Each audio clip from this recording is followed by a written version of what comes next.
El silencio en el apartamento era un ser vivo y pesado, un sudario de polvo que se asentaba sobre los contornos fantasmales de los muebles que ya no estaban.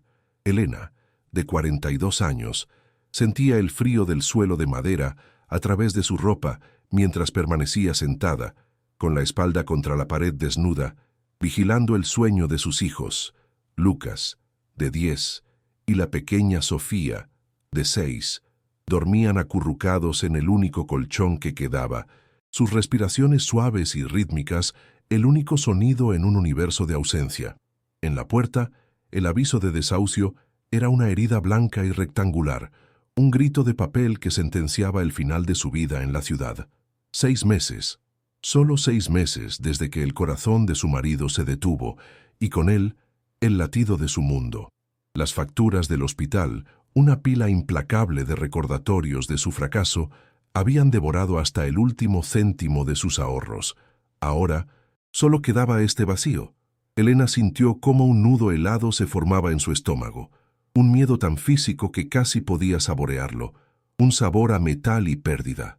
Deslizó los dedos temblorosos dentro de su bolsillo y extrajo su cartera, el cuero gastado suave y familiar bajo su tacto. Dentro, el último bastión contra la nada absoluta. Lo extendió sobre el suelo, alisando los billetes con una solemnidad casi religiosa. 350, 2 billetes de 20, 1 de 10, 200 euros. 200 euros para empezar de nuevo, para alimentar a 2 niños, para construir un refugio sobre las cenizas de su vida. El olor a papel moneda se mezcló en su mente con el recuerdo agudo y punzante del antiséptico del hospital, el pitido monótono de las máquinas que vigilaban la vida de su esposo antes de rendirse y caer en un silencio eterno. La náusea subió a su garganta, una bilis amarga de dolor y pánico. Cada uno de esos billetes representaba un pan, un litro de leche, un día más de supervivencia. El peso de esa responsabilidad era tan aplastante que le cortaba la respiración, haciendo que el aire del apartamento vacío se sintiera aún más denso y irrespirable. Era el dinero del seguro, la última protección de su marido, y ella lo sentía arder en sus manos. Sus ojos se posaron de nuevo en sus hijos, la razón de su lucha, el ancla que la mantenía atada a la cordura. Sofía, con su cabello revuelto, murmuró un nombre en sueños, probablemente el de su padre. Lucas, incluso dormido, parecía tener el ceño fruncido, asumiendo una carga demasiado pesada para sus 10 años. Un torrente de culpa, fría y afilada, la atravesó. Los 10.000 euros del seguro de vida, la única herencia tangible que les quedaba, se habían ido, invertidos en una apuesta ciega, en un anuncio online que prometía una cabaña rústica en el monte, ya vendida en el estado en que se encuentra. Recordó el momento exacto en que hizo clic en comprar, con el corazón martilleando en su pecho, sus manos sudando sobre el teclado. Fue un acto de pura desesperación, una oración lanzada al vacío digital con la esperanza de que alguien o algo la escuchara. Había comprado un hogar o había sellado su destino en una tumba rural y aislada. El sonido lejano de una sirena en la ciudad le recordó todo lo que estaba a punto de dejar atrás, un mundo al que ya no pertenecía. El hambre era un dolor sordo y constante en el fondo de su estómago, un recordatorio cruel de su precariedad. Llevaba 2 días alimentándose solo de café y de las migajas que sus hijos dejaban, asegurándose de que sus pequeños estómagos estuvieran, si no llenos, al menos calmados. Sentía una debilidad profunda en sus extremidades, un temblor que no era solo por el miedo. Sus manos, las manos de una costurera experta que antes podían dar vida a la tela, ahora se sentían torpes y ajenas. Su máquina de coser, la herramienta que había sido su sustento y su arte, yacía desmontada y silenciosa en una caja de cartón, un ataúd para su antigua profesión. El silencio del apartamento era una tortura. No era la paz de un hogar tranquilo, sino el eco resonante del abandono. Cada crujido del viejo edificio sonaba como una acusación. Cada sombra en la esquina parecía moverse con intenciones hostiles. Un escalofrío recorrió su espina dorsal, un frío que no provenía de la brisa que se colaba por la ventana mal cerrada, sino del terror puro y absoluto a lo que vendría después, a la intemperie, a la noche. La primera luz del amanecer se filtró a través de la sucia ventana, una luz gris y vacilante que no traía calor ni esperanza, solo la certeza de que el tiempo se había acabado. «Lucas, Sofía, arriba mis amores», susurró, su voz ronca por el desuso y la pena. El sonido de sus bostezos y sus vocecitas adormiladas fue a la vez un bálsamo y una daga en su corazón. Cerrar la puerta del apartamento por última vez fue un acto de una finalidad brutal. El clic de la cerradura resonó en el pasillo desierto como el último latido de su vida anterior. Parada en la acera, con el frío de la mañana mordiéndole la piel, una maleta raída en una mano y las pequeñas manos de sus hijos en la otra, sacó su teléfono. La imagen pixelada de la cabaña rústica brillaba en la pantalla, una promesa incierta en mitad del bosque. Era una apuesta desesperada que lo cambiaría todo. Si crees en la fuerza de una madre dispuesta a todo por sus hijos y te atrapan los misterios que se esconden en los lugares olvidados, suscríbete ahora, porque lo que Elena está a punto de encontrar bajo el suelo de esa cabaña cambiará las reglas del juego para siempre. El viaje en autobús fue un purgatorio de traqueteos y olor a diésel. Cada kilómetro que los alejaba de la ciudad se sentía como un paso hacia un abismo desconocido. Elena mantenía la mandíbula apretada, el zumbido del motor vibrando en sus huesos, mientras Sofía dormía con la cabeza apoyada en su regazo y Lucas miraba por la ventana con una seriedad impropia de sus 10 años. El paisaje cambiaba lentamente, los grises edificios de hormigón dando paso a campos verdes y luego a colinas boscosas que se alzaban como una muralla impenetrable. En su teléfono, la foto del anuncio seguía siendo un faro de esperanza artificial, una cabaña coqueta rodeada de un verde idílico. Elena se aferró a esa imagen, la repasaba una y otra vez con el pulgar, intentando convencerse a sí misma de que el sacrificio, el miedo y los 10.000 euros invertidos no habían sido en vano. Sentía la ansiedad retorcerse en su estómago, una serpiente fría que le recordaba constantemente lo precaria que era su apuesta. Era su única oportunidad. No podía fallar. El autobús los dejó en la plaza de un pueblo que parecía suspendido en el tiempo. Las calles empedradas estaban casi desiertas, y un silencio pesado, solo roto por el canto de los pájaros y el murmullo del viento, envolvía las casas de piedra con tejados de pizarra. Un anciano sentado en un banco los miró con curiosidad indiferente, mientras Elena luchaba por orientarse.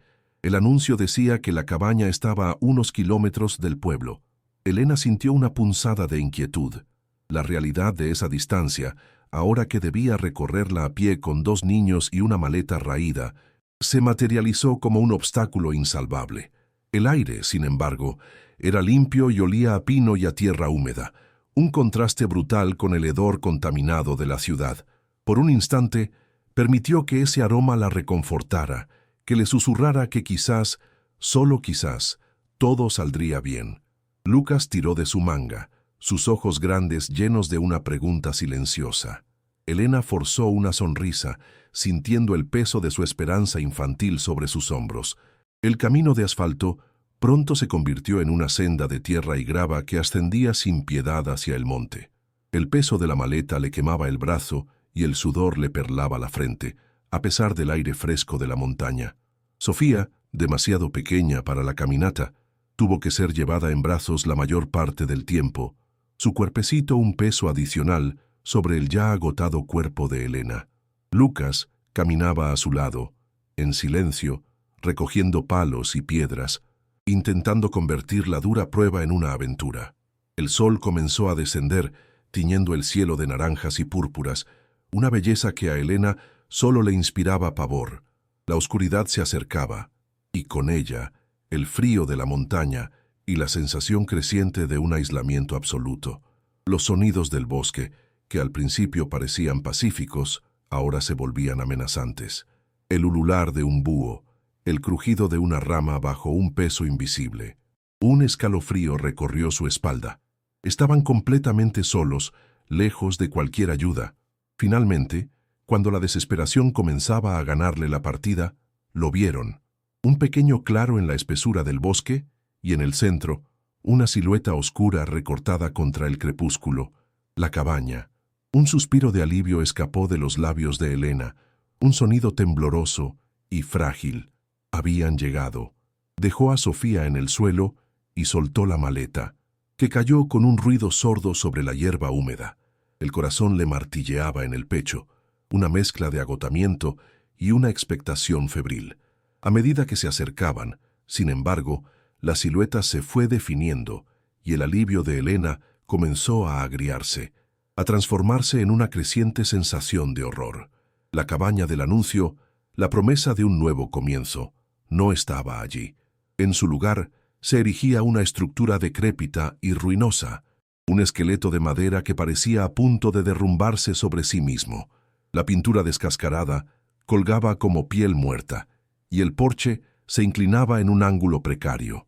El corazón se le hundió en el estómago. El olor fue lo primero que los golpeó, una bocanada nauseabunda que les hizo retroceder instintivamente. Era una mezcla densa y penetrante de moho, de madera podrida, de tierra mojada y del hedor inconfundible de excrementos de animales. Era el olor del abandono, de la decadencia prolongada. El tejado, en lugar de las tejas rojas de la foto, estaba cubierto de musgo y presentaba varios agujeros oscuros, como heridas abiertas al cielo. Las ventanas no eran más que huecos negros y vacíos, algunas con restos de cristales rotos que brillaban débilmente bajo la última luz, otras tapadas con harapos y cartones que se agitaban con la brisa. Elena sintió como las lágrimas le quemaban los ojos, una rabia impotente mezclada con una desesperación tan profunda que amenazaba con ahogarla. Había sido estafada, había gastado el último dinero de su marido, la única seguridad de sus hijos, en una tumba abandonada en mitad de la nada. El sueño de un nuevo comienzo se había hecho añicos contra la cruda realidad de aquella ruina. Con mano temblorosa, empujó la puerta principal, que se abrió con un gemido agónico de goznes oxidados. El interior era aún peor. El suelo de madera estaba hinchado y blando en varias zonas por la humedad, y el agua que se filtraba por el tejado había dejado enormes manchas oscuras y serpenteantes en las paredes y el techo. Había una única estancia, abarrotada de muebles rotos y cubiertos por una gruesa capa de polvo y telarañas. Un viejo catre de hierro oxidado yacía en una esquina, junto a una chimenea llena de hollín y escombros. El aire era gélido y pesado, cargado de la humedad que parecía emanar de las propias paredes. Elena sintió una opresión en el pecho, como si la propia cabaña estuviera intentando asfixiarla, expulsarla. Sofía se aferró a su pierna, escondiendo la cara en su falda, y comenzó a sollozar en silencio. Lucas, pálido como la cera, se quedó paralizado en el umbral, sus ojos recorriendo la devastación con una expresión de puro shock. La noche cayó como un telón de terciopelo negro, trayendo consigo un frío que calaba hasta los huesos y un silencio que no era paz, sino ausencia total de vida humana. El aislamiento era absoluto, aterrador. Elena encendió una pequeña linterna que llevaba en el bolso, su haz de luz danzando sobre las paredes sucias y revelando el movimiento rápido y furtivo de las sombras. Podía oír el sonido de las gotas de agua cayendo con una regularidad enloquecedora en algún rincón oscuro, un metrónomo macabro que marcaba el paso de su desdicha. El viento aullaba fuera, silbando a través de las grietas de las paredes como un lamento fantasmal. Cada sonido del bosque, cada crujido y cada susurro se amplificaba en la oscuridad, alimentando el pánico que crecía en su interior. Sintió una vulnerabilidad tan extrema que le cortaba la respiración. Estaban expuestos, atrapados, no había a dónde huir. La ciudad, con todos sus peligros, parecía ahora un paraíso seguro y lejano. Reunió a sus hijos en la esquina menos húmeda de la habitación, extendiendo sus propios abrigos sobre el suelo polvoriento para crear una especie de nido improvisado. Se acurrucaron juntos, buscando en el contacto de sus cuerpos un calor que el ambiente les negaba. Elena abrazó a sus hijos con fuerza, sintiendo sus pequeños cuerpos temblar, no solo de frío, sino también de miedo. Les susurró palabras de consuelo que ella misma no creía. Les contó historias de castillos y héroes, mientras su propia mente gritaba de terror. Sentía sus miradas clavadas en ella en la oscuridad, buscando una seguridad que era incapaz de ofrecer. La náusea volvió a subirle a la garganta, una bilis amarga de culpa y fracaso. Había arrastrado a sus hijos a este infierno, había fallado como madre, como protectora. Las lágrimas silenciosas comenzaron a rodar por sus mejillas, frías como el aire de la cabaña, mientras fingía una calma que estaba a 1.000.000 de kilómetros de sentir. Horas más tarde, cuando el llanto silencioso de Sofía por fin se convirtió en una respiración sosegada y Lucas se rindió al agotamiento, Elena permaneció despierta, con los ojos abiertos en la oscuridad total. Su cuerpo estaba tenso como un resorte, cada músculo contraído en un estado de alerta máxima. El sueño era un lujo que no podía permitirse. Escuchaba el goteo incesante, el lamento del viento, el latido furioso de su propio corazón en sus oídos. Se sentía como una presa acorralada, esperando el ataque de un depredador invisible. El olor a moho era tan fuerte que casi podía masticarlo. Intentó regular su respiración, luchar contra la oleada de pánico que amenazaba con consumirla. Tenía que ser fuerte por ellos. Tenía que sobrevivir a esa noche. Mañana, con la luz del día, encontraría una solución. Tenía que haber una. Se repetía esa frase como un mantra, una oración desesperada lanzada a la oscuridad opresiva de la cabaña. Fue entonces cuando lo oyó. Un sonido nuevo, diferente al del viento o la lluvia.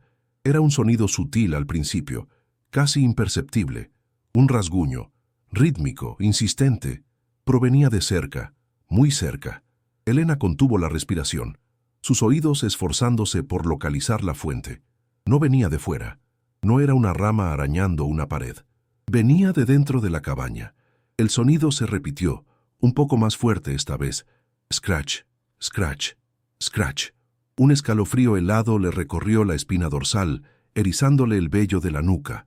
El sonido provenía de debajo del suelo de madera, justo al lado del catre oxidado, a escasos metros de donde estaban acurrucados. Su mente, inmediatamente, saltó a la conclusión más lógica y a la vez más repugnante. Ratas. La idea de grandes ratas de campo moviéndose bajo ellos, tan cerca, le revolvió el estómago. Se imaginó sus dientes afilados, sus ojos pequeños y brillantes en la oscuridad. El pánico que había mantenido a raya comenzó a desbordarse. Se quedó inmóvil, petrificada por el miedo y el asco. El arañazo cesó por un momento, dejando un silencio aún más tenso que antes. Elena aguzó el oído, su corazón latiendo con una fuerza dolorosa contra sus costillas. Esperaba oír el chillido agudo de los roedores, el sonido de sus pequeñas patas correteando bajo las tablas, pero no hubo nada. Solo el goteo monótono del agua y el silbido del viento. Quizás solo había sido su imaginación, su mente agotada y aterrorizada, jugándole una mala pasada. Intentó relajarse, soltar el aire que no se había dado cuenta de que estaba conteniendo. Pero entonces el sonido volvió. Scratch, scratch, scratch. Era deliberado, metódico, no era el correteo caótico de un animal. Sonaba casi intencional, como si algo no estuviera intentando entrar, sino salir. La sangre se le heló en las venas. La idea era tan ilógica, tan terrorífica, que su mente se negó a procesarla por completo. Pero el sonido estaba ahí, innegable y perturbador. Lucas se removió a su lado, murmurando algo en sueños. Elena le puso una mano en el pecho con suavidad para calmarlo, temiendo que el niño se despertara y escuchara también aquel sonido espantoso. Una nueva capa de terror se añadió a su pánico. La necesidad de proteger a sus hijos no solo del frío y del hambre, sino también de aquello que se movía bajo sus pies. Se sentía atrapada entre la amenaza invisible bajo el suelo y la inmensidad oscura y hostil del bosque exterior. La cabaña, que se suponía que iba a ser su refugio, se había convertido en una trampa. Cada sombra parecía alargarse, cada crujido de la vieja madera sonaba como un paso. Sintió el peso aplastante de la soledad. Si gritaba, nadie la oiría. Si algo ocurría, nadie vendría a ayudarlos. Estaba sola con sus 2 hijos en una ruina en mitad de la nada, con una presencia desconocida arañando el suelo bajo su cama. La falsa esperanza se había desvanecido por completo, dejando solo una desesperación fría y afilada. Decidió que no podía quedarse allí, en el suelo, vulnerable.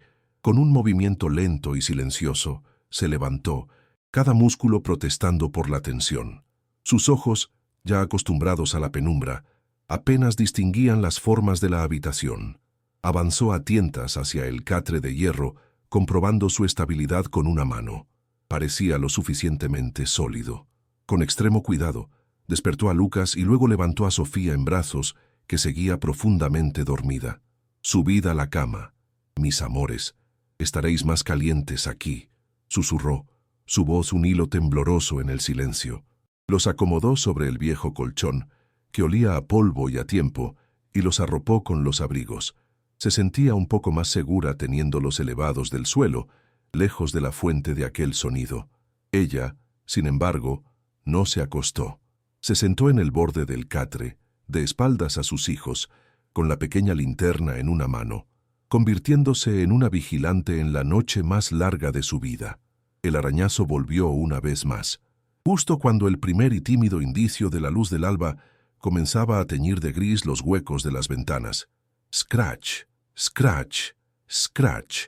Elena dirigió el haz de la linterna hacia el suelo, al pie del catre. El corazón le dio un vuelco. Las tablas del suelo estaban cubiertas de una gruesa capa de suciedad y polvo, pero en esa zona, justo de donde provenía el sonido, la suciedad parecía extrañamente perturbada.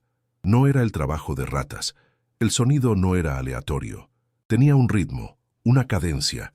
Elena sintió que su miedo comenzaba a transformarse en otra cosa, una curiosidad mórbida y peligrosa. La lógica le gritaba que cogiera a sus hijos y huyera al amanecer, que abandonara aquel lugar maldito.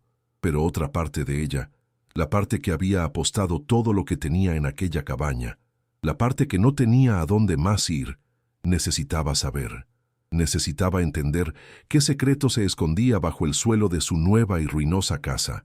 La desesperación había tocado fondo, y ahora, en lo más profundo, algo nuevo comenzaba a nacer. Yacía despierta, escuchando la respiración de sus hijos y el sonido intermitente que venía de abajo. Ya no sentía solo miedo, sentía el germen de una intriga.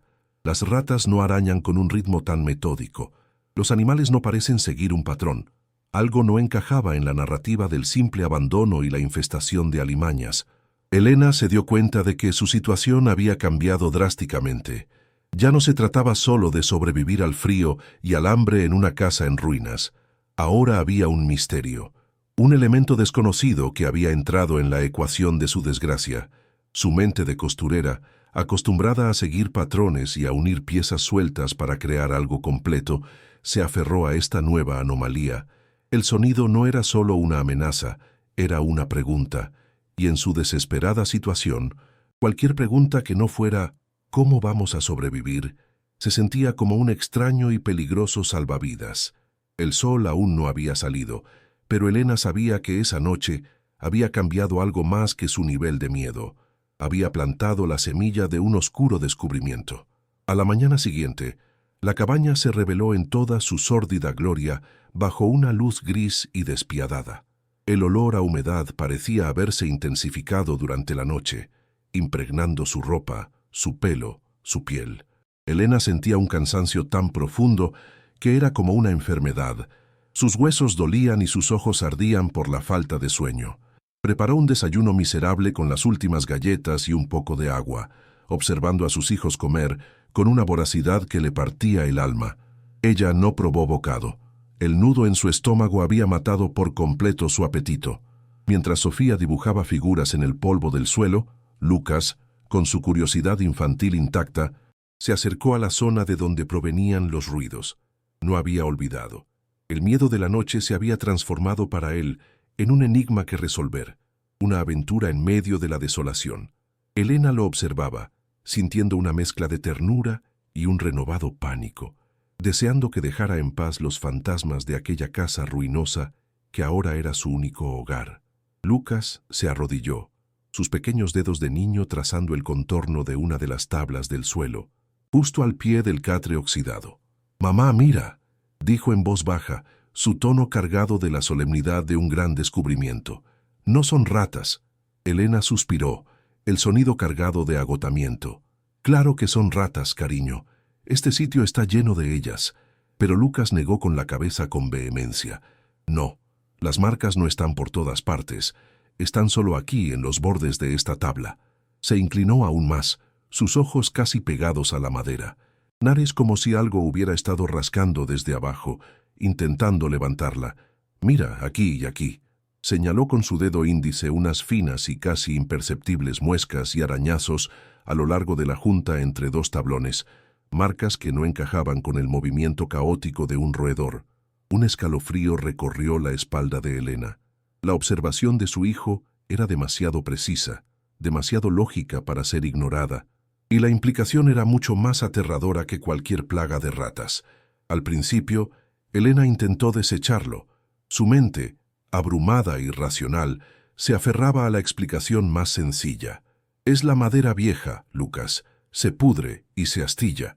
Pero la insistencia en los ojos de su hijo, su certeza inquebrantable, comenzó a erosionar sus defensas. Se acercó, el corazón latiéndole con un ritmo sordo y pesado en el pecho. Se arrodilló junto a él, sintiendo el crujido de sus propias rodillas en protesta. El olor a polvo y a madera húmeda era más fuerte en esa zona. Miró de cerca. Lucas tenía razón. Los arañazos eran deliberados, concentrados en los bordes de una única tabla. Eran marcas de palanca, de un esfuerzo repetido y desesperado, y cuando apoyó la palma de su mano sobre la tabla en cuestión, sintió algo que le heló la sangre. Se movía, solo 1 milímetro, pero se movía bajo la presión. No estaba clavada como las demás, estaba suelta. La certeza de su hijo se estrelló contra ella con la fuerza de una revelación. El miedo en su interior comenzó a mutar, a mezclarse con una nueva y peligrosa emoción, una intriga insoportable. La pregunta que había nacido en la oscuridad ahora gritaba en el silencio de la mañana. ¿Qué había debajo? El instinto le decía que huyera, que cogiera a sus hijos y se marchara de aquel lugar maldito sin mirar atrás. Pero, ¿a dónde iría? ¿A la calle? ¿A la intemperie? La cabaña era una trampa, sí, pero también era lo único que poseía en el mundo. La desesperación le había robado el miedo a lo desconocido, reemplazándolo por una temeridad nacida de no tener nada que perder. Se levantó, sus movimientos ahora imbuidos de una nueva determinación. Necesitaba una herramienta. Registró la maleta raída, sus manos apartando la poca ropa que tenían hasta encontrar el pequeño estuche de tela que contenía los cubiertos. Sacó un cuchillo de cocina barato, con el mango de plástico y una hoja delgada que parecía a punto de doblarse. Era un objeto patético, casi ridículo para la tarea que se avecinaba, pero era todo lo que tenía. El frío del metal en su mano se sentía como un ancla a la realidad, un arma improvisada contra los secretos de la casa. Volvió junto a la tabla suelta, con los niños observándola en un silencio expectante. «Apartaos un poco», les dijo, su voz más firme de lo que se sentía. Se arrodilló de nuevo, tomó una respiración profunda y deslizó la punta del cuchillo en la grieta entre las tablas. El metal raspó contra la madera vieja. Hizo palanca con cuidado, sintiendo cómo la delgada hoja se doblaba peligrosamente. El miedo a que se rompiera era casi tan grande como el miedo a lo que podría encontrar. Empujó con más fuerza. La madera gimió, un sonido largo y quejumbroso que pareció resonar en toda la cabaña. Unas astillas saltaron y un olor a polvo y a tiempo confinado escapó de la grieta. Su corazón martilleaba contra sus costillas, un tambor frenético que ahogaba el resto de los sonidos. Sentía las miradas de Lucas y Sofía clavadas en su espalda. En ese momento no era solo una madre protegiéndolos del mundo, era una exploradora a punto de violar un secreto antiguo, y no sabía si estaba abriendo una puerta a la salvación o a una nueva pesadilla. Con un último esfuerzo, aplicando todo el peso de su cuerpo sobre el mango de plástico, la madera cedió.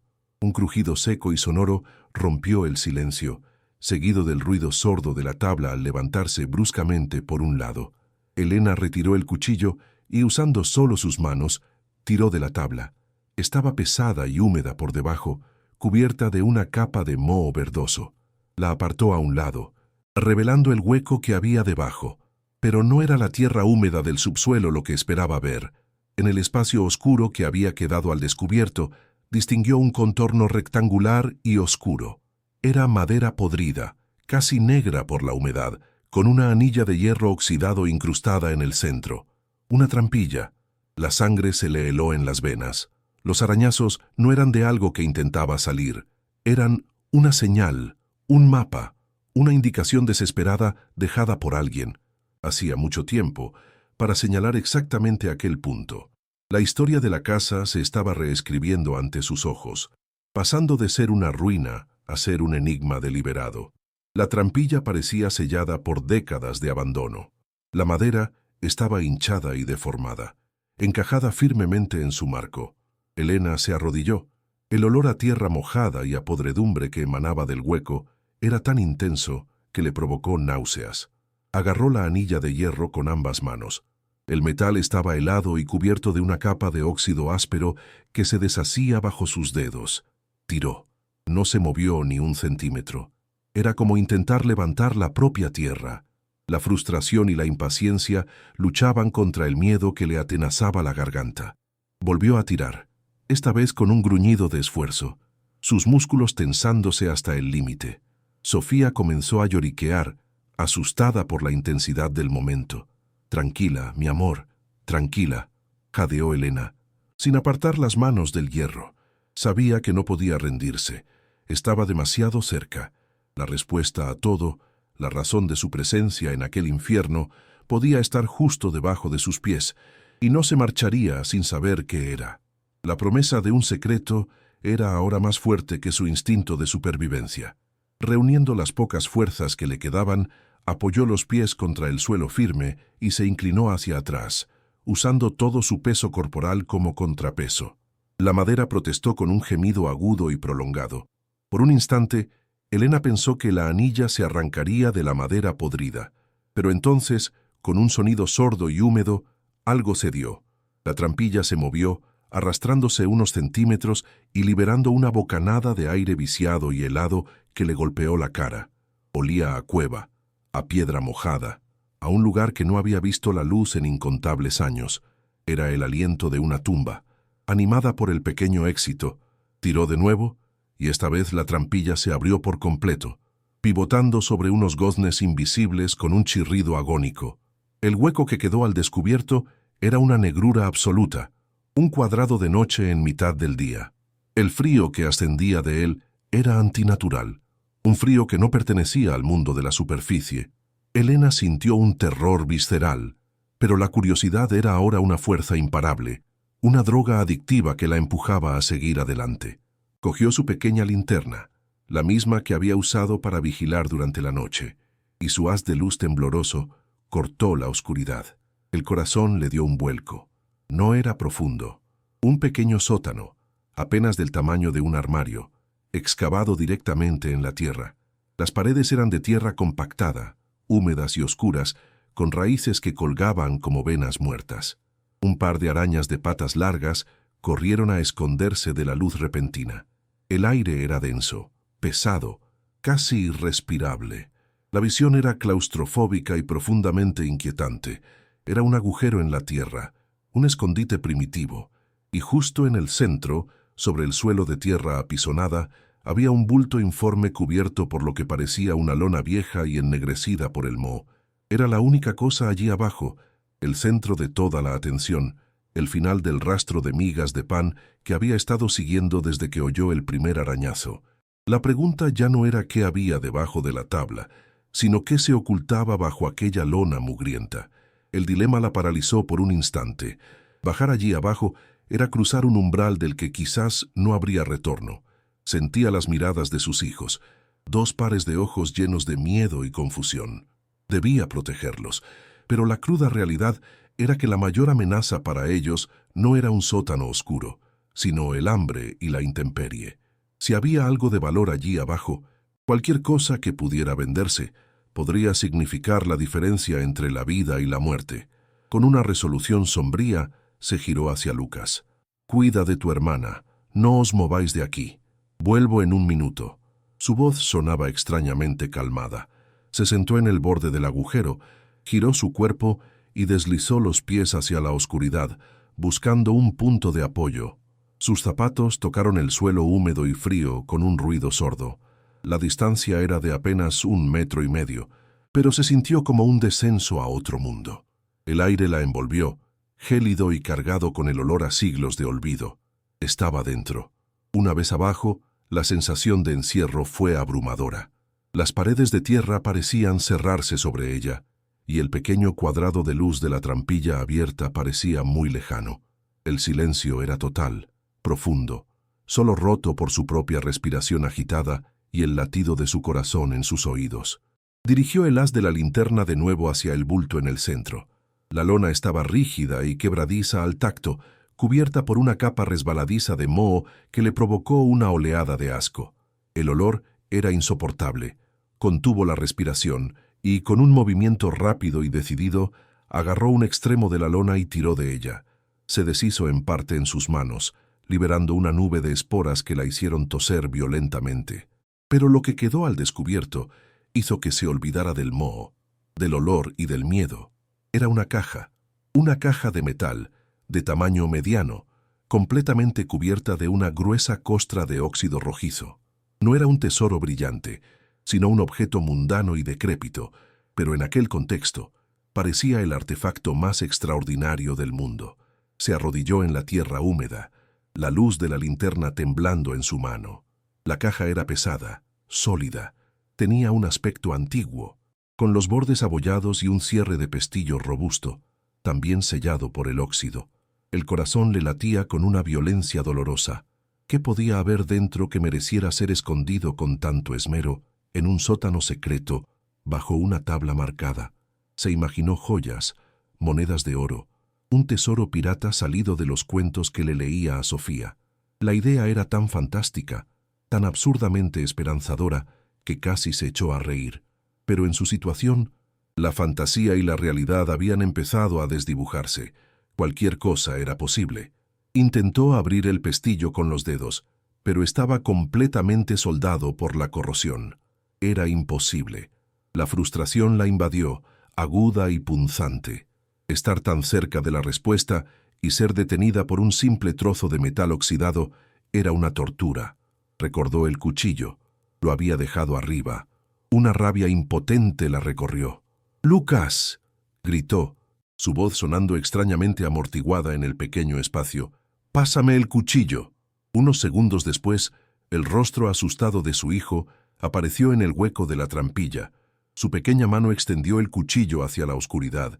Elena lo cogió, el tacto familiar del mango de plástico un consuelo en medio de la extrañeza de la situación. Volvió a arrodillarse frente a la caja. Esta vez, su objetivo era el pestillo.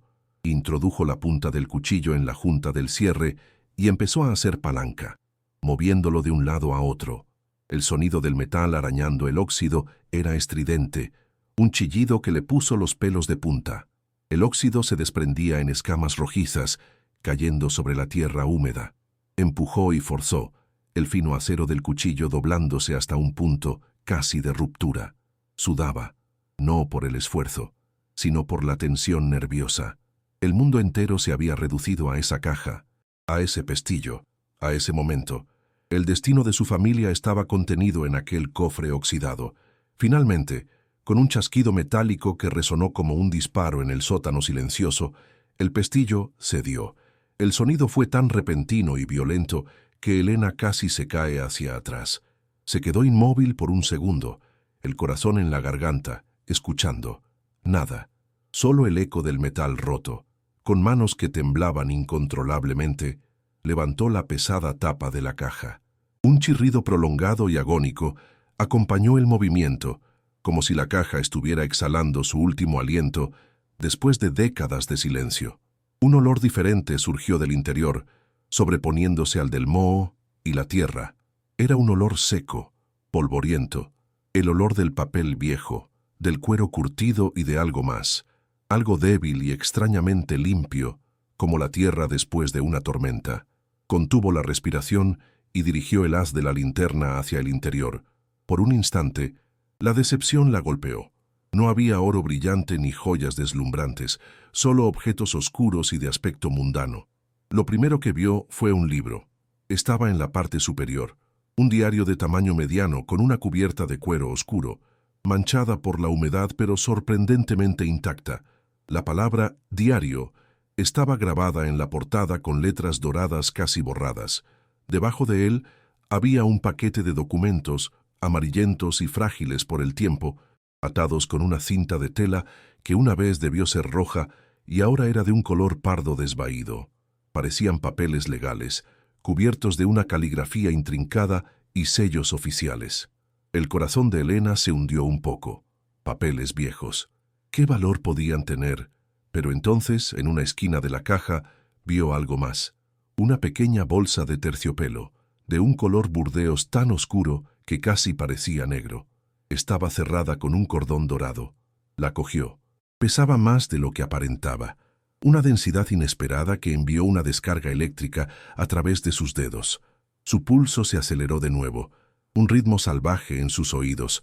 Con una mezcla de reverencia y urgencia, Elena aflojó el nudo del cordón, que se deshizo en polvo bajo la presión de sus dedos. Inclinó la bolsa sobre la palma de su otra mano. No hubo sonido de monedas. En su lugar, varios objetos sólidos y de formas irregulares cayeron sobre su piel con un peso frío y denso. Dirigió la luz de la linterna directamente sobre su mano, y entonces se olvidó de respirar.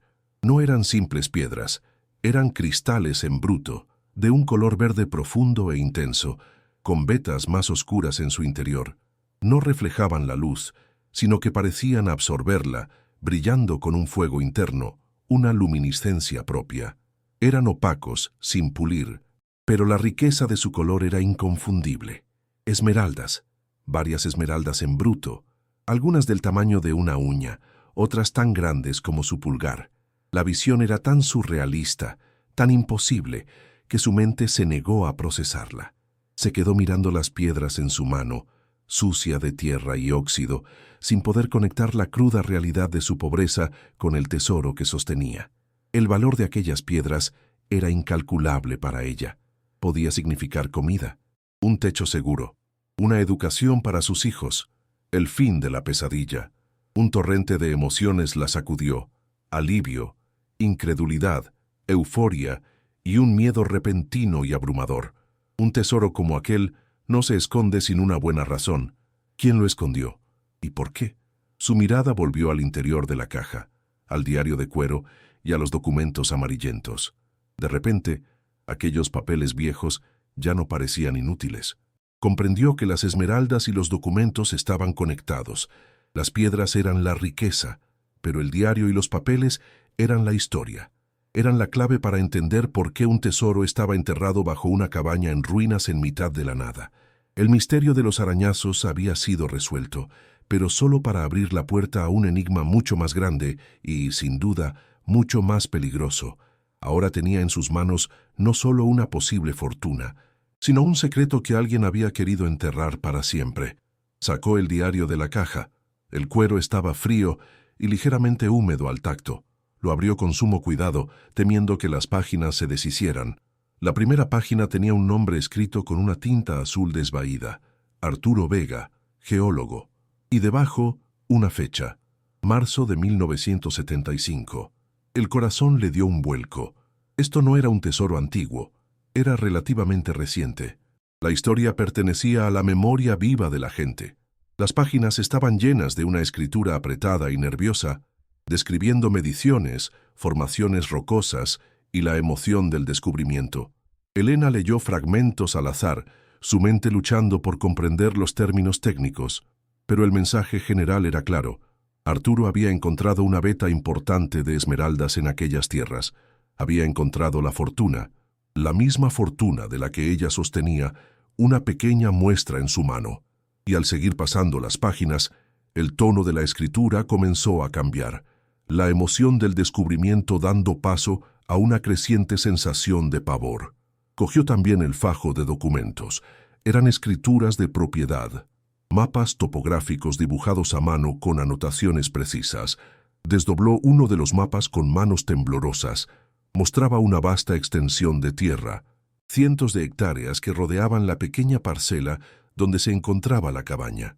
Una línea roja marcaba los límites de la propiedad de Arturo Vega, y una X estaba dibujada justo donde se encontraba la cabaña, con la anotación Beta Principal. Elena sintió un vértigo abrumador. La propiedad original era inmensa.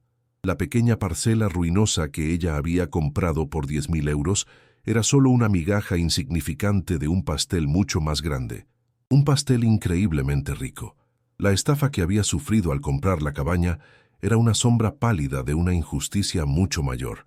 Una injusticia que había ocurrido hacía décadas y cuyo eco acababa de alcanzarla en aquel sótano oscuro y húmedo.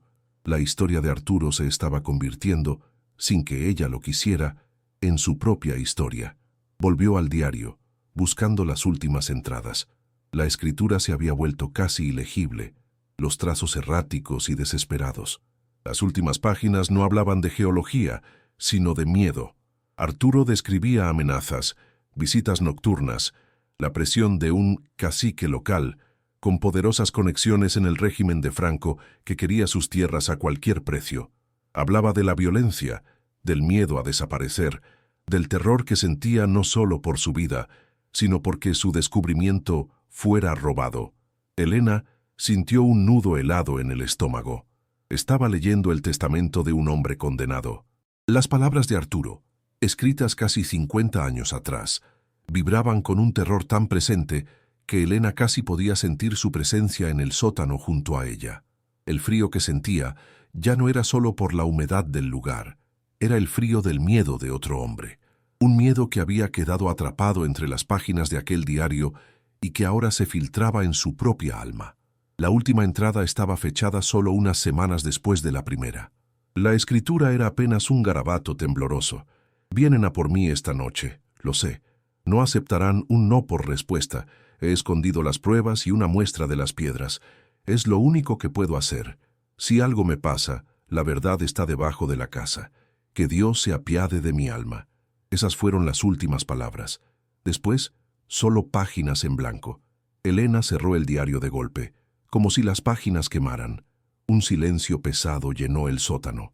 Arturo Vega no se había marchado. Lo habían asesinado o lo habían hecho desaparecer, y la prueba de ese crimen, la historia de su descubrimiento y de su muerte, estaba ahora en sus manos. La viuda desesperada que había llegado a aquella cabaña buscando un refugio se había convertido en el transcurso de una sola mañana, en la guardiana de un secreto mortal, un secreto que había costado la vida a un hombre y que había permanecido enterrado durante casi medio siglo. Elena sintió que el suelo se movía bajo sus pies. Esto era demasiado grande, demasiado peligroso. Su primer impulso fue volver a meterlo todo en la caja, cerrar la trampilla y fingir que nunca había encontrado nada. Podía coger las esmeraldas y huir, venderlas en secreto y empezar de nuevo en otro lugar, lejos de allí.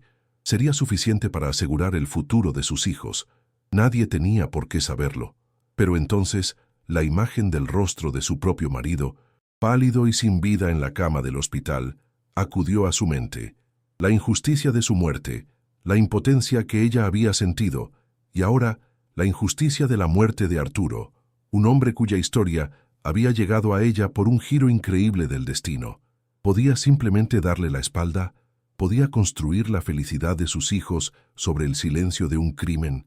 El peso de las esmeraldas en su bolsillo se sentía ahora como el peso del alma de un hombre, pidiéndole justicia desde la tumba. Salió del sótano, parpadeando contra la luz del día que se filtraba en la cabaña. Se sentía como si hubiera pasado una vida entera allí abajo. Lucas y Sofía corrieron a abrazarla, sus pequeños cuerpos un recordatorio tangible de por qué luchaba. Los abrazó con fuerza, inhalando el olor de su cabello, un ancla en la tormenta de miedo y confusión que se desataba en su interior. Escondió la pequeña bolsa de terciopelo en el bolsillo más profundo de su chaqueta y guardó el diario y los documentos de nuevo en su maleta, bajo la poca ropa que tenían. Debía mantenerlos a salvo. Debía pensar, pero mientras intentaba ordenar sus pensamientos, un sonido del exterior la hizo congelarse. No era el viento ni un animal, era el sonido inconfundible de un motor, un coche, acercándose por el camino de tierra. El pánico, puro y helado, la invadió. No era la policía, Nadie sabía que estaban allí, a menos que el secreto del sótano no estuviera tan enterrado como Arturo Vega había creído. A través de uno de los cristales rotos de la ventana, Elena vio un todoterreno viejo y embarrado detenerse frente a la cabaña. El motor se apagó y el silencio del bosque regresó, ahora cargado de una tensión insoportable. Un hombre corpulento, vestido con ropa de trabajo, bajó del vehículo. Su rostro era rudo, curtido por el sol, y sus ojos recorrieron la cabaña con una expresión de desdén. No parecía sorprendido de verla habitada. Parecía que la estaba esperando. Elena sintió cómo el corazón se le subía a la garganta. Agarró instintivamente a sus hijos, empujándolos suavemente detrás de ella, interponiendo su propio cuerpo entre ellos y la amenaza que se acercaba. El hombre caminó hacia la puerta con pasos pesados y seguros, el crujido de sus botas sobre la hierba y las hojas secas sonando como una sentencia. No llamó. Simplemente se detuvo en el porche inclinado, su silueta bloqueando la poca luz que entraba por la puerta abierta, y esperó. «¿Elena?», dijo el hombre. Su voz era grave y áspera, un sonido que no encajaba con la paz del bosque.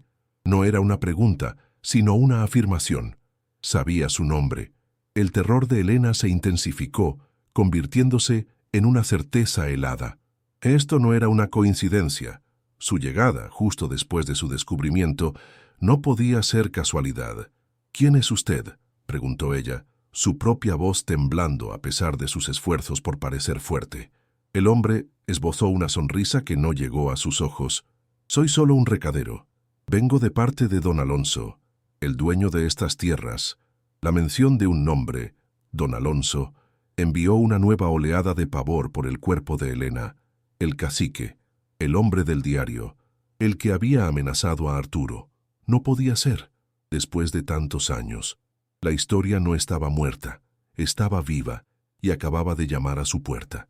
El pasado y el presente habían colisionado violentamente en el umbral de su ruinosa cabaña, y ella y sus hijos estaban atrapados en medio. «Estas tierras son mías, las compré», replicó Elena, aferrándose a la única verdad legal que poseía, aunque ahora supiera que era una mentira. El hombre soltó una risa corta y sin alegría. «Usted compró esta posilga, señora, nada más. Pero don Alonso es un hombre generoso. Sabe que ha cometido usted un error viniendo aquí. Este no es lugar para una familia, así que le hace una oferta para comprarle la cabaña y la pequeña parcela, para que pueda marcharse y olvidar este mal trago». La oferta llegó, envuelta en una falsa amabilidad que era más amenazante que cualquier grito. Elena sintió la trampa cerrándose a su alrededor. No querían la cabaña. Querían asegurarse de que nadie más encontrara lo que ella acababa de descubrir. Querían comprar su silencio. Su oferta era la confirmación de que todo lo que había leído en el diario era verdad. Don Alonso seguía allí, seguía controlando la zona, y ahora sabía que el secreto que había guardado durante décadas estaba en peligro. Elena apretó la mandíbula, el miedo luchando contra una incipiente oleada de rabia. La injusticia era tan flagrante, tan descarada, que le revolvía el estómago. «No está en venta», dijo, las palabras saliendo de su boca antes de que pudiera pensar en las consecuencias. El rostro del hombre se endureció, la máscara de falsa cordialidad desapareciendo para revelar una frialdad brutal. Sus ojos se entrecerraron. «Señora, creo que no me ha entendido. Don Alonso no es un hombre que acepte un no por respuesta. Este monte es muy solitario. Sería una verdadera lástima que le pasara algo a una familia tan bonita, sola aquí en mitad de la nada. Los accidentes ocurren, ¿sabe?» La amenaza ya no era velada. Era explícita, afilada como un cuchillo. La sangre de Elena se convirtió en hielo. Miró a sus hijos, acurrucados detrás de ella, sus rostros pálidos de miedo. Ahora el peligro no era una historia en un diario. Era un hombre de carne y hueso en su porche, prometiéndole la muerte. El capataz se marchó, pero su amenaza permaneció en el aire, densa y venenosa como el humo. Elena corrió hacia la puerta y la atrancó con una vieja silla, un gesto inútil que, sin embargo, le proporcionó una fracción de segundo de control ilusorio. El sonido del motor del todoterreno se fue desvaneciendo, devorado por el silencio del bosque. Un silencio que antes le parecía opresivo y que ahora se sentía como el preludio de un ataque. Afuera, el viento movía las ramas de los árboles, proyectando sombras danzantes que parecían figuras al acecho. Cada crujido, cada susurro de una hoja, era una nueva punzada de terror en su alma. Su corazón latía con una fuerza desbocada, un tambor salvaje contra sus costillas que parecía gritar su miedo a los cuatro vientos. Ya no sentía el hambre ni el frío, solo sentía el hielo paralizante de una presa que acaba de oler al depredador. Había llegado a ese lugar buscando un refugio contra la miseria, y en su lugar había encontrado la antesala de una tumba que llevaba 40 años esperando ser abierta de nuevo, justo bajo sus pies. Se giró y miró a sus hijos. Lucas la observaba con los ojos muy abiertos, habiendo comprendido la hostilidad en el tono del hombre, mientras Sofía, ajena a la amenaza, se aferraba a su falda buscando consuelo. Elena sintió una oleada de rabia protectora tan intensa que casi la ahoga. ¿Cómo se atrevían a amenazar a sus hijos? La desesperación que la había paralizado durante meses comenzó a solidificarse, a convertirse en una determinación fría y afilada como el acero. La oferta de don Alonso no era una oferta, era una sentencia. Él sabía o sospechaba que el secreto del sótano ya no estaba a salvo. La llegada de una viuda con 2 hijos a esa cabaña olvidada había sido la piedra que perturba el agua estancada durante décadas. Elena comprendió con una claridad aterradora que tenía 2 opciones: obedecer y huir, o quedarse y luchar. Pero para luchar necesitaba conocer al monstruo, necesitaba entender la historia completa, no solo los fragmentos leídos con prisa. La verdad, se dio cuenta, era su única arma posible en esta guerra desigual. Esa noche, después de que los niños cayeran en un sueño inquieto, Elena sacó de nuevo la caja de metal oxidada. No encendió la linterna, solo una vela cuyo resplandor tembloroso arrojaba sombras largas y grotescas sobre las paredes manchadas de humedad. El ambiente era el de una sesión de espiritismo, y en cierto modo lo era. Iba a invocar el fantasma de Arturo Vega a través de sus palabras. Extendió los documentos y el diario sobre el suelo polvoriento. El tacto del cuero del diario era frío y orgánico, como tocar la piel de alguien fallecido. Lo abrió por la primera página, inhalando el olor a papel viejo y a tinta desvanecida, un perfume de tiempo y secretos. La bolsa con las esmeraldas reposaba a su lado, su peso un recordatorio constante de lo que estaba en juego. Cada piedra era una gota de la sangre, el sudor y los sueños de Arturo. Elena sintió el corazón apretado. No estaba leyendo una historia ajena. Estaba asumiendo una herencia de dolor y una responsabilidad que la superaba por completo, pero a la que no podía renunciar. Empezó a leer en voz baja, las palabras de Arturo llenando el silencio opresivo de la cabaña. Las primeras páginas eran pura euforia científica, la crónica de un geólogo apasionado que había hecho el descubrimiento de su vida. «La beta es más rica de lo que jamás soñé», leía Elena, «o las inclusiones en los cristales son perfectas. No es solo riqueza, es belleza geológica, una obra de arte de la Tierra escondida durante milenios. He bautizado la beta principal como la escondida. Esta tierra no es solo una propiedad, es un legado, un futuro para mi familia, para generaciones». Elena sintió una punzada de empatía. Arturo, como ella, soñaba con un futuro para los suyos. Su esperanza, escrita con tinta azul sobre papel amarillento, era un eco fantasmal de la que ella misma había sentido al comprar esa cabaña. La vela parpadeó, y por un instante Elena sintió que no estaba sola, que el espíritu del geólogo estaba allí con ella, guiando sus ojos a través de las páginas de su vida truncada, pidiendo justicia. El cambio de tono en el diario era abrupto y escalofriante. De la emoción pasó a la inquietud, y de la inquietud al miedo palpable. «Hoy he recibido una visita, un hombre joven, que se hace llamar Don Alonso. Tiene la arrogancia de los que se saben impunes, respaldados por el nuevo régimen. Sus ojos eran fríos, calculadores. Dijo que era una lástima que un forastero poseyera la tierra más valiosa de la comarca. No fue una conversación, fue una advertencia». Elena sintió un escalofrío.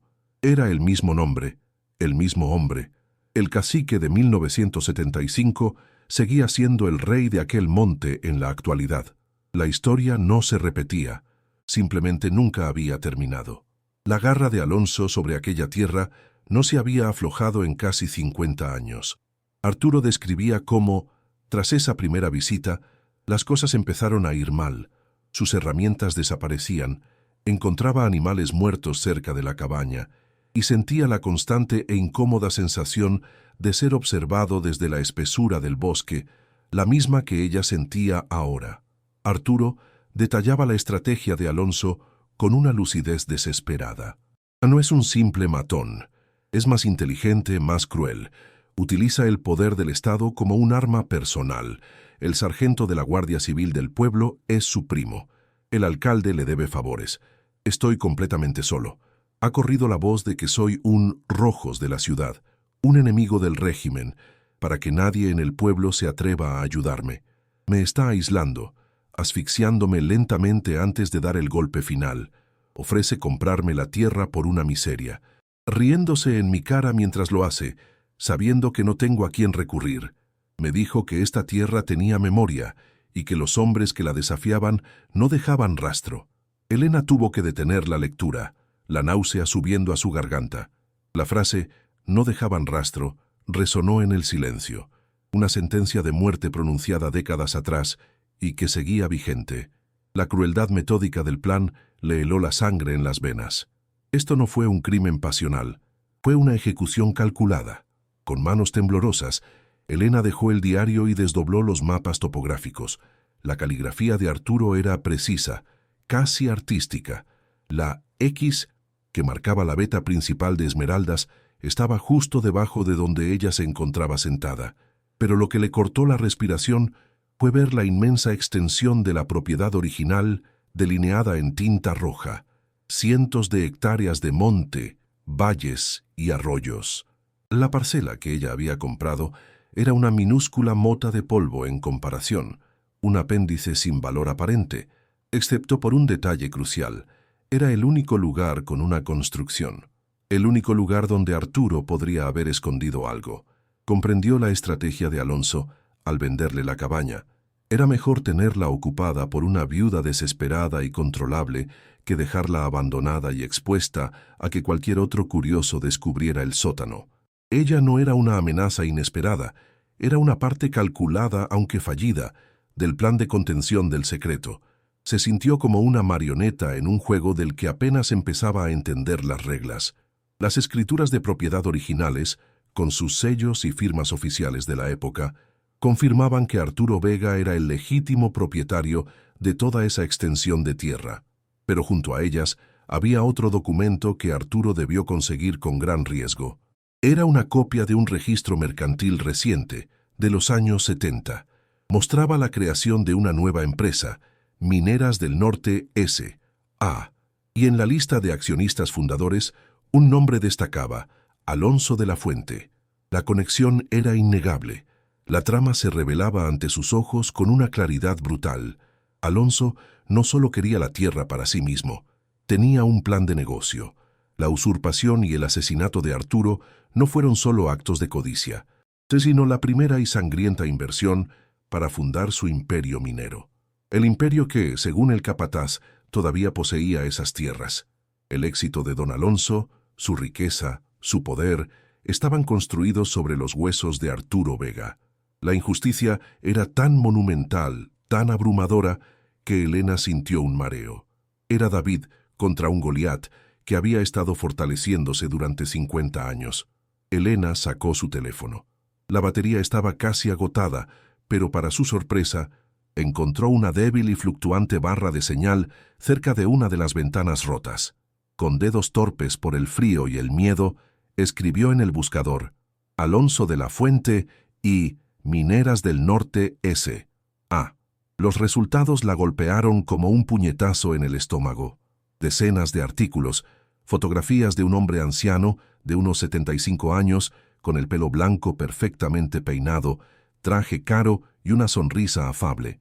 El empresario y filántropo don Alonso de la Fuente, galardonado por su contribución al desarrollo económico de la región. Mineras del Norte celebra su 40 aniversario con donaciones a hospitales y orfanatos. Era él, el joven y despiadado cacique de los años 70, se había transformado en un venerable pilar de la comunidad, un monstruo disfrazado de benefactor. La dualidad era tan grotesca, tan obscena, que Elena sintió una oleada de asco. El mundo celebraba a un ladrón y a un asesino, mientras la memoria de su víctima se pudría en un sótano. Los días siguientes fueron una tortura psicológica. Elena se sentía prisionera en la cabaña, viviendo en un estado de alerta constante que deshilachaba sus nervios. Cada sonido del bosque la hacía sobresaltar. El ulular de una lechuza sonaba como un grito de advertencia. El crujido de una rama bajo un peso invisible era el paso de un matón al acecho. Apenas dormía, pasando las noches sentada en la oscuridad, con el pesado diario en su regazo, sintiendo que el peso de la historia la aplastaba. Durante el día, intentaba mantener una apariencia de normalidad para sus hijos, inventando juegos dentro de la ruinosa cabaña, pero Lucas, con su aguda percepción, sabía que algo iba terriblemente mal. «¿Va a volver ese hombre malo, mamá?», le preguntaba en susurros, y Elena tenía que tragar saliva y mentir, forzando una sonrisa que se sentía como una máscara de cera. La soledad y el aislamiento que antes eran aterradores, ahora se habían convertido en una cámara de tortura. Sabía que no se habían olvidado de ella, solo estaban esperando. Una tarde, mientras una lluvia fina y persistente envolvía el bosque en una neblina gris, el sonido de un motor volvió a romper el silencio. Pero esta vez no era el traqueteo de un viejo todoterreno, era el ronroneo suave y potente de un coche de lujo. Elena corrió a la ventana y su sangre se heló.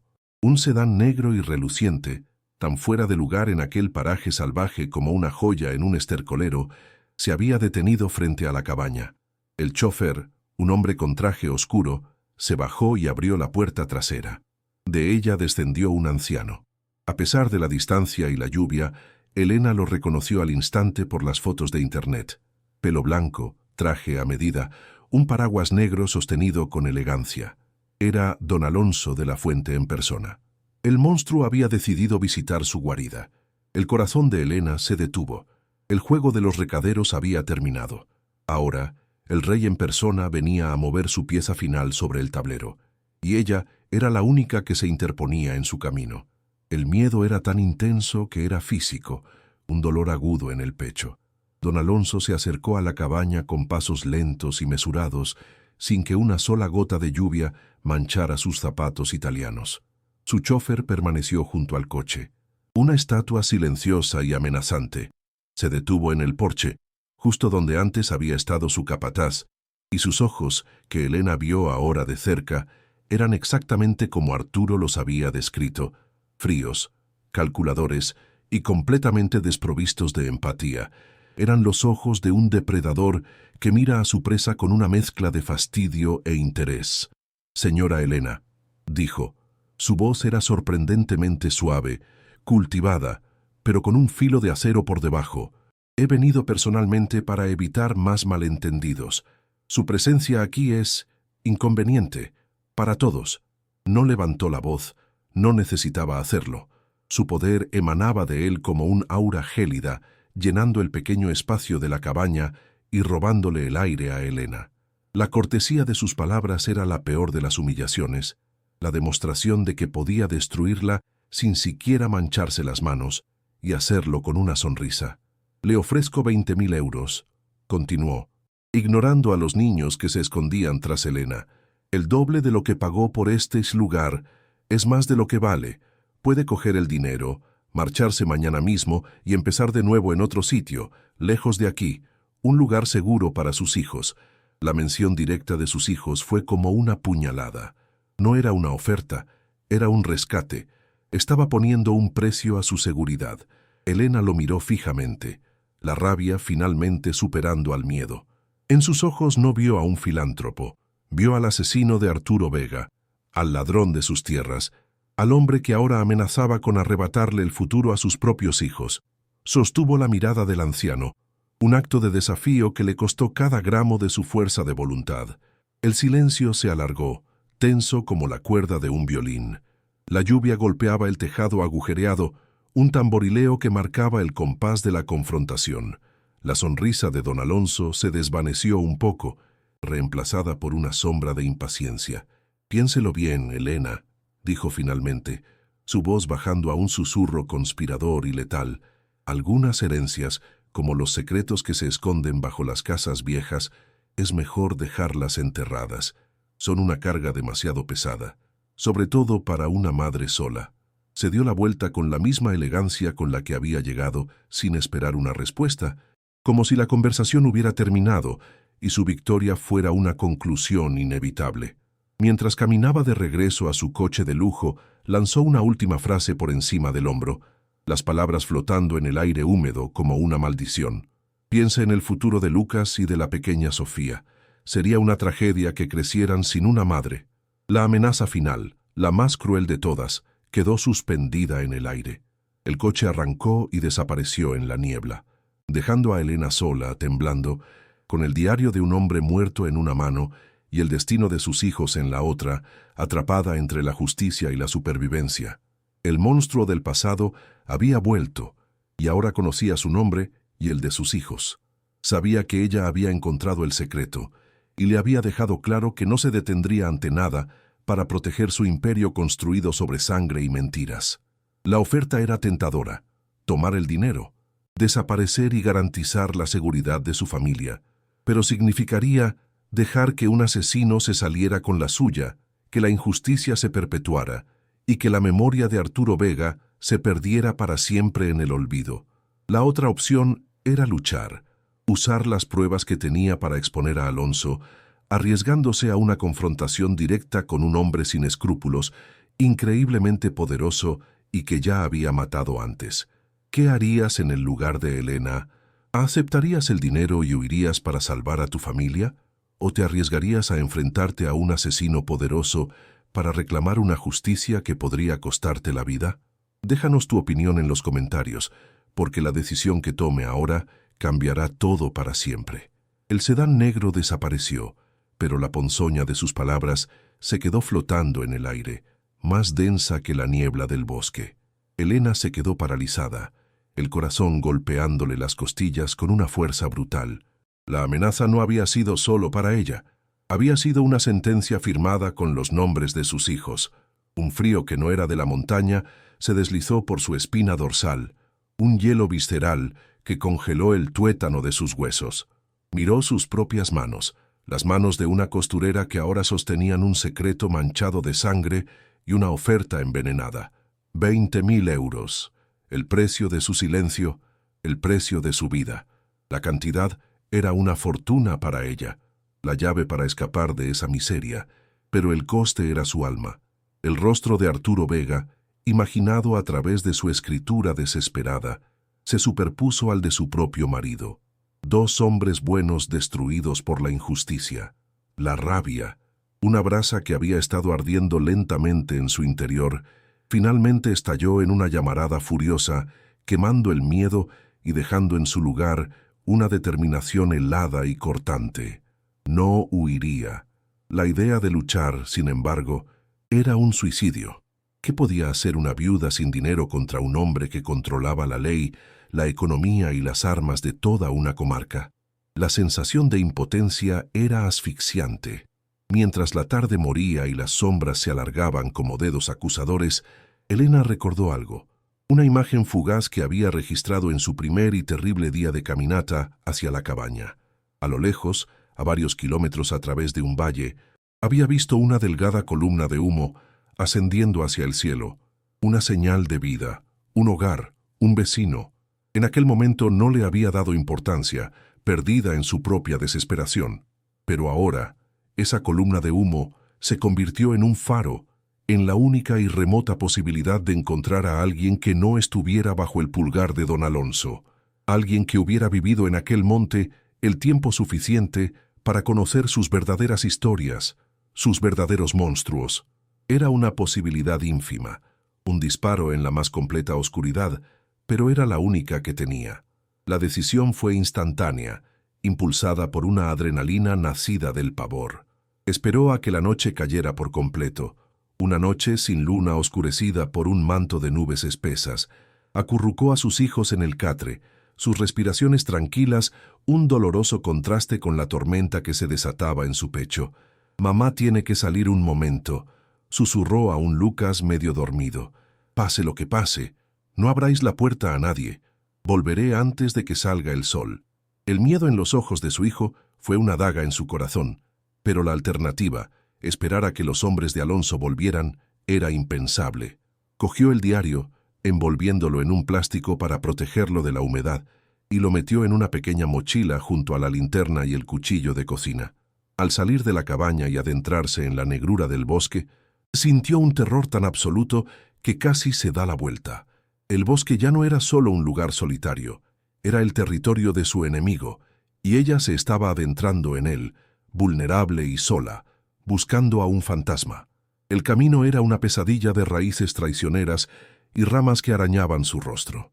La luz de la linterna era un pequeño círculo tembloroso en una inmensidad de negrura, revelando formas retorcidas que parecían moverse en el rabillo del ojo. Cada chasquido de una rama, cada susurro del viento entre los árboles, era la prueba de que la estaban siguiendo. Su corazón latía con un ritmo desbocado, y el sudor frío le empapaba la ropa a pesar del aire gélido de la montaña. Se guiaba por la memoria, por la vaga dirección en la que había visto el humo días atrás. Era una caminata a ciegas, una peregrinación desesperada hacia una esperanza casi inexistente. El olor a tierra mojada y a pino era abrumador, pero bajo él creía oler el peligro, una fetidez sutil de maldad que parecía emanar de la propia tierra que pisaba. Sentía los ojos de Alonso sobre ella, incluso en la distancia, como si el propio monte fuera una extensión de su voluntad, una trampa diseñada para devorarla. El miedo a dejar a sus hijos solos era una tortura que la impulsaba a avanzar más rápido. Después de lo que parecieron horas de una caminata infernal, cuando sus piernas temblaban de agotamiento y la desesperación comenzaba a ganarle la partida, lo vio. Una luz débil y amarillenta, parpadeando a través de los árboles. El corazón le dio un vuelco de alivio tan intenso que casi se derrumba. Se acercó con sigilo como un animal salvaje, conteniendo la respiración. La luz provenía de una pequeña casa de piedra, aún más aislada y rústica que la suya, con un pequeño huerto y un corral donde se adivinaban las formas dormidas de algunas gallinas. El humo que había visto salía de su chimenea. Se quedó oculta entre los árboles, observando. La casa parecía un eremitorio, un refugio olvidado por el tiempo. ¿Quién viviría en un lugar así? ¿Un aliado o simplemente otro sirviente de don Alonso, puesto ahí para vigilar? El riesgo era enorme. Llamar a esa puerta podía ser el último error que cometiera. Pero la imagen de las amenazas de Alonso contra sus hijos la empujó a salir de la protección de la oscuridad. Se acercó a la puerta de madera maciza y con la mano temblorosa golpeó 3 veces. El sonido pareció atronador en el silencio de la noche. Dentro, la luz se movió y se oyeron unos pasos lentos y arrastrados. El cerrojo se descorrió con un chirrido metálico y la puerta se abrió unos pocos centímetros, sostenida por una cadena de seguridad. En la rendija apareció el rostro de un anciano. Tenía la piel surcada por 1000 arrugas, como un mapa de una vida dura, y unos ojos pequeños y brillantes que la escrutaron con una desconfianza afilada como un cuchillo. Su barba blanca y descuidada le cubría la mitad del rostro. «¿Quién es? ¿Qué quiere a estas horas?», preguntó.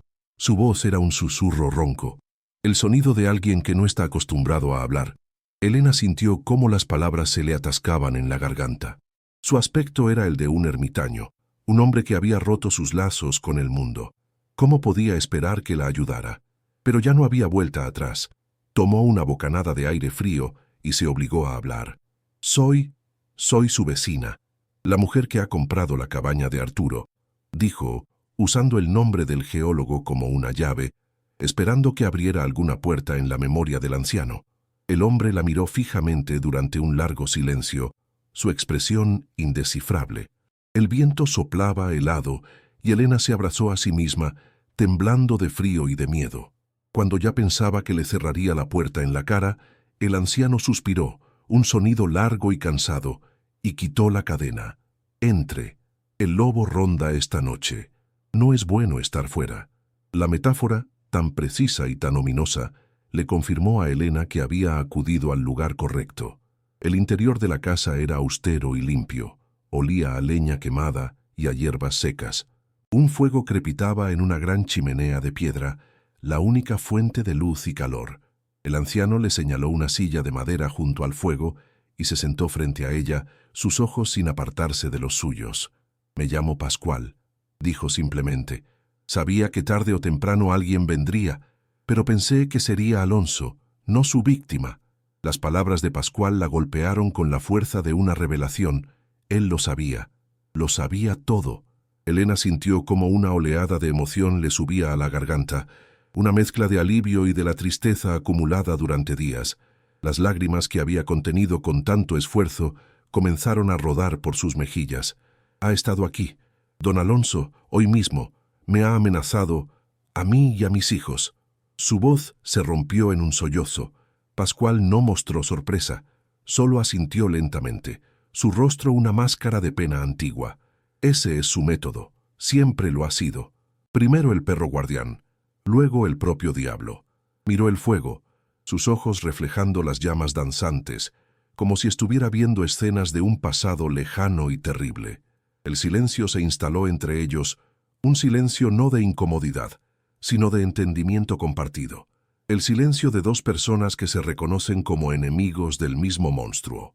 Elena, por primera vez en meses, no se sintió completamente sola. El peso que cargaba sobre sus hombros pareció aligerarse, aunque fuera solo un poco. «¿Usted conoció a Arturo Vega?», preguntó Elena en un susurro, necesitando la confirmación. Pascual apartó la vista del fuego y la miró directamente. «Le conocí, sí. Yo era un muchacho entonces, apenas 18 años. Le ayudaba con los recados, a llevarle provisiones desde el pueblo. Era un buen hombre, un hombre instruido. Estaba emocionado con su descubrimiento. Decía que iba a cambiar el futuro de su familia, que había encontrado el corazón verde de la montaña». La voz de Pascual se llenó de una nostalgia teñida de dolor, y también vi cómo Alonso, que entonces era solo un matón con ínfulas, empezó a acosarle. Vi el miedo crecer en los ojos de Arturo día tras día. Yo era joven y tenía miedo. Todos en el pueblo tenían miedo de Alonso y de su gente. Nadie se atrevió a ayudarle. La confesión estaba cargada con el peso de 40 años de culpa. Pascual había sido un testigo silencioso, un guardián de una verdad que le había aterrorizado contar. Elena sintió que era el momento. Con manos temblorosas, sacó el diario envuelto en plástico de su mochila y se lo tendió al anciano. «Él lo escribió todo», dijo. Pascual cogió el diario con una reverencia casi religiosa. Sus dedos ásperos y callosos, acostumbrados a la tierra y a la madera, recorrieron la cubierta de cuero con una delicadeza inesperada. Lo abrió y sus ojos se clavaron en la caligrafía de Arturo. Se quedó inmóvil, leyendo las primeras líneas, y Elena vio cómo sus ojos se humedecían. Un sollozo ahogado escapó de su garganta. «Es su letra. Dios mío, es su letra», murmuró, su voz rota por la emoción. Después de tantos años, era como si el fantasma de su amigo hubiera vuelto para hablarle a través de aquellas páginas. Elena observó la escena, con el corazón encogido. El diario no era solo una prueba, era un testamento, un vínculo viviente con el pasado, y acababa de encontrar a la única persona en el mundo que podía comprender todo su significado y su dolor. Pascual pasó las páginas con una mezcla de avidez y de pavor, reconociendo la historia que él mismo había vivido desde la barrera. Asentía con la cabeza ante la descripción de las amenazas, murmuraba el nombre de Alonso como una maldición. Finalmente, llegó a la última página, la de la despedida desesperada de Arturo. La leyó en silencio, y cuando levantó la vista, sus ojos eran dos pozos de una tristeza infinita y una rabia contenida durante décadas. «La noche que escribió esto», comenzó, su voz apenas un susurro. «Vino a verme, estaba pálido como un muerto, me dijo que Alonso le había dado un ultimátum, que esa noche irían a por él si no firmaba los papeles de cesión. Me hizo prometerle que, si algo le pasaba, nunca olvidaría que la verdad estaba debajo de la casa. La verdad está bajo la casa, Pascual. No dejes que la entierren para siempre. Esas fueron sus últimas palabras para mí. A la mañana siguiente, Arturo Vega había desaparecido, y yo callé. He vivido con su voz en mi cabeza durante 45 años. He vivido con miedo y con vergüenza. La revelación de Pascual fue la pieza final, la clave que cerraba el círculo del crimen. La frase «la verdad está debajo de la casa» no era una metáfora, era una instrucción literal, la misma que había guiado a Elena a través de los arañazos y la tabla suelta. Arturo no solo había dejado las pruebas, había dejado también un guardián para su secreto, aunque ese guardián hubiera estado paralizado por el miedo durante casi medio siglo. La llegada de Elena no había sido una casualidad, había sido el catalizador que el destino había esperado para despertar al testigo dormido. Él no solo desapareció, ¿verdad, Pascual?, preguntó Elena suavemente, aunque ya sabía la respuesta. Pascual negó con la cabeza, una lágrima solitaria rodando por su arrugada mejilla. Nadie desaparece en este monte sin dejar rastro, a no ser que alguien se asegure de que no lo haya. La noche siguiente, el primo de Alonso, el sargento, subió a la cabaña con 2 hombres. No volvieron hasta el amanecer. Nunca se encontró nada. Nunca hubo una investigación seria. Simplemente se borró a Arturo Vega de la faz de la tierra. El horror de la historia era absoluto. Elena sintió un frío glacial al comprender la maquinaria de poder y violencia que había aplastado a Arturo. Y esa misma maquinaria estaba ahora girando sus engranajes hacia ella y sus hijos. Ahora sabe que he encontrado el diario. Sabe que tengo las pruebas, dijo Elena, la urgencia tiñendo su voz. No se detendrá. Volverá. Pascual la miró y por primera vez la resignación en sus ojos fue reemplazada por una chispa de determinación acerada. La culpa que había cargado durante décadas se estaba transformando en un arma. No se detendrá. Pero ya no estamos en 1975. Su poder ya no es absoluto, aunque él lo crea, y ya no estoy solo, ya no estamos solos. Se levantó, sus movimientos ya no eran los de un anciano frágil, sino los de un hombre con un propósito. Escúchame bien, Elena, esto es lo que vamos a hacer. No puedes huir hacia el pueblo, la Guardia Civil le pertenece. Sería como meterte en la boca del lobo. Mi casa es tu único refugio seguro por ahora, pero antes tienes que volver a por tus hijos. Mientras Pascual le explicaba un plan rápido y desesperado, el sonido de una tormenta que se acercaba comenzó a retumbar en la distancia. El viento empezó a aullar entre los árboles, un presagio de la violencia que estaba a punto de desatarse. «Esta tormenta es nuestra aliada», dijo Pascual, su voz firme sobre el creciente rugido del viento. «Cubrirá vuestras huellas. Vuelve a tu cabaña, recoge a los niños y la caja con las pruebas, no cojas nada más, y cuando vuelvan, porque volverán esta misma noche, no huyas por el camino. Hay una senda apenas visible detrás de tu cabaña, que baja por el barranco. Es peligrosa, pero te traerá directamente aquí. Yo te estaré esperando». Le dio a Elena un viejo farol de aceite, cuya llama era más potente y resistente al viento que la de su pequeña linterna. «Ve ahora, corre, y por el amor de Dios, no dejes que te atrapen». El viaje de vuelta fue una carrera frenética contra el tiempo y contra el terror, con la tormenta estallando sobre su cabeza en toda su furia. Elena llegó a la cabaña justo cuando las primeras gotas de lluvia, gruesas y frías, comenzaron a golpear el tejado. Entró y atrancó la puerta, el corazón latiéndole en la garganta. Lucas y Sofía seguían dormidos, ajenos a la sentencia de muerte que pendía sobre sus cabezas. Los despertó con suavidad, intentando no transmitirles su pánico. «Mis amores, vamos a jugar a una aventura nocturna», susurró, su voz temblando. «Tenemos que salir de aquí muy rápido». Mientras los vestía a toda prisa, el sonido del viento se convirtió en un rugido furioso, y la lluvia comenzó a caer a torrentes, azotando las paredes de la cabaña como si quisiera derribarla. Un relámpago iluminó la habitación por un instante, seguido del estruendo ensordecedor de un trueno que hizo vibrar el suelo. Sofía comenzó a llorar, asustada. Elena la cogió en brazos, susurrándole palabras de consuelo, mientras su propia mente gritaba de terror. Cogió la caja de metal y la pequeña maleta con las ropas y las metió en un saco más grande. Estaba lista. Solo quedaba esperar. No tuvo que esperar mucho. Por encima del estruendo de la tormenta, oyó un sonido que le heló la sangre en las venas. El rugido grave de un motor. Se acercaba, corrió a la ventana y a través de la cortina de lluvia. Vio las luces de un todoterreno abriéndose paso por el camino embarrado. Eran ellos. Habían vuelto. El pánico la golpeó con una fuerza física, dejándola sin aire. Las palabras de Pascual resonaron en su cabeza. No huyas por el camino. Agarró a Lucas de la mano y con Sofía en brazos y el saco con las pruebas colgado al hombro, corrió hacia la parte trasera de la cabaña, hacia la pequeña ventana que daba al bosque. El coche se detuvo. Oyó el portazo de varias puertas y gritos ahogados por el viento. «Salga de ahí, zorra. Sabemos que está dentro. Don Alonso le da una última oportunidad».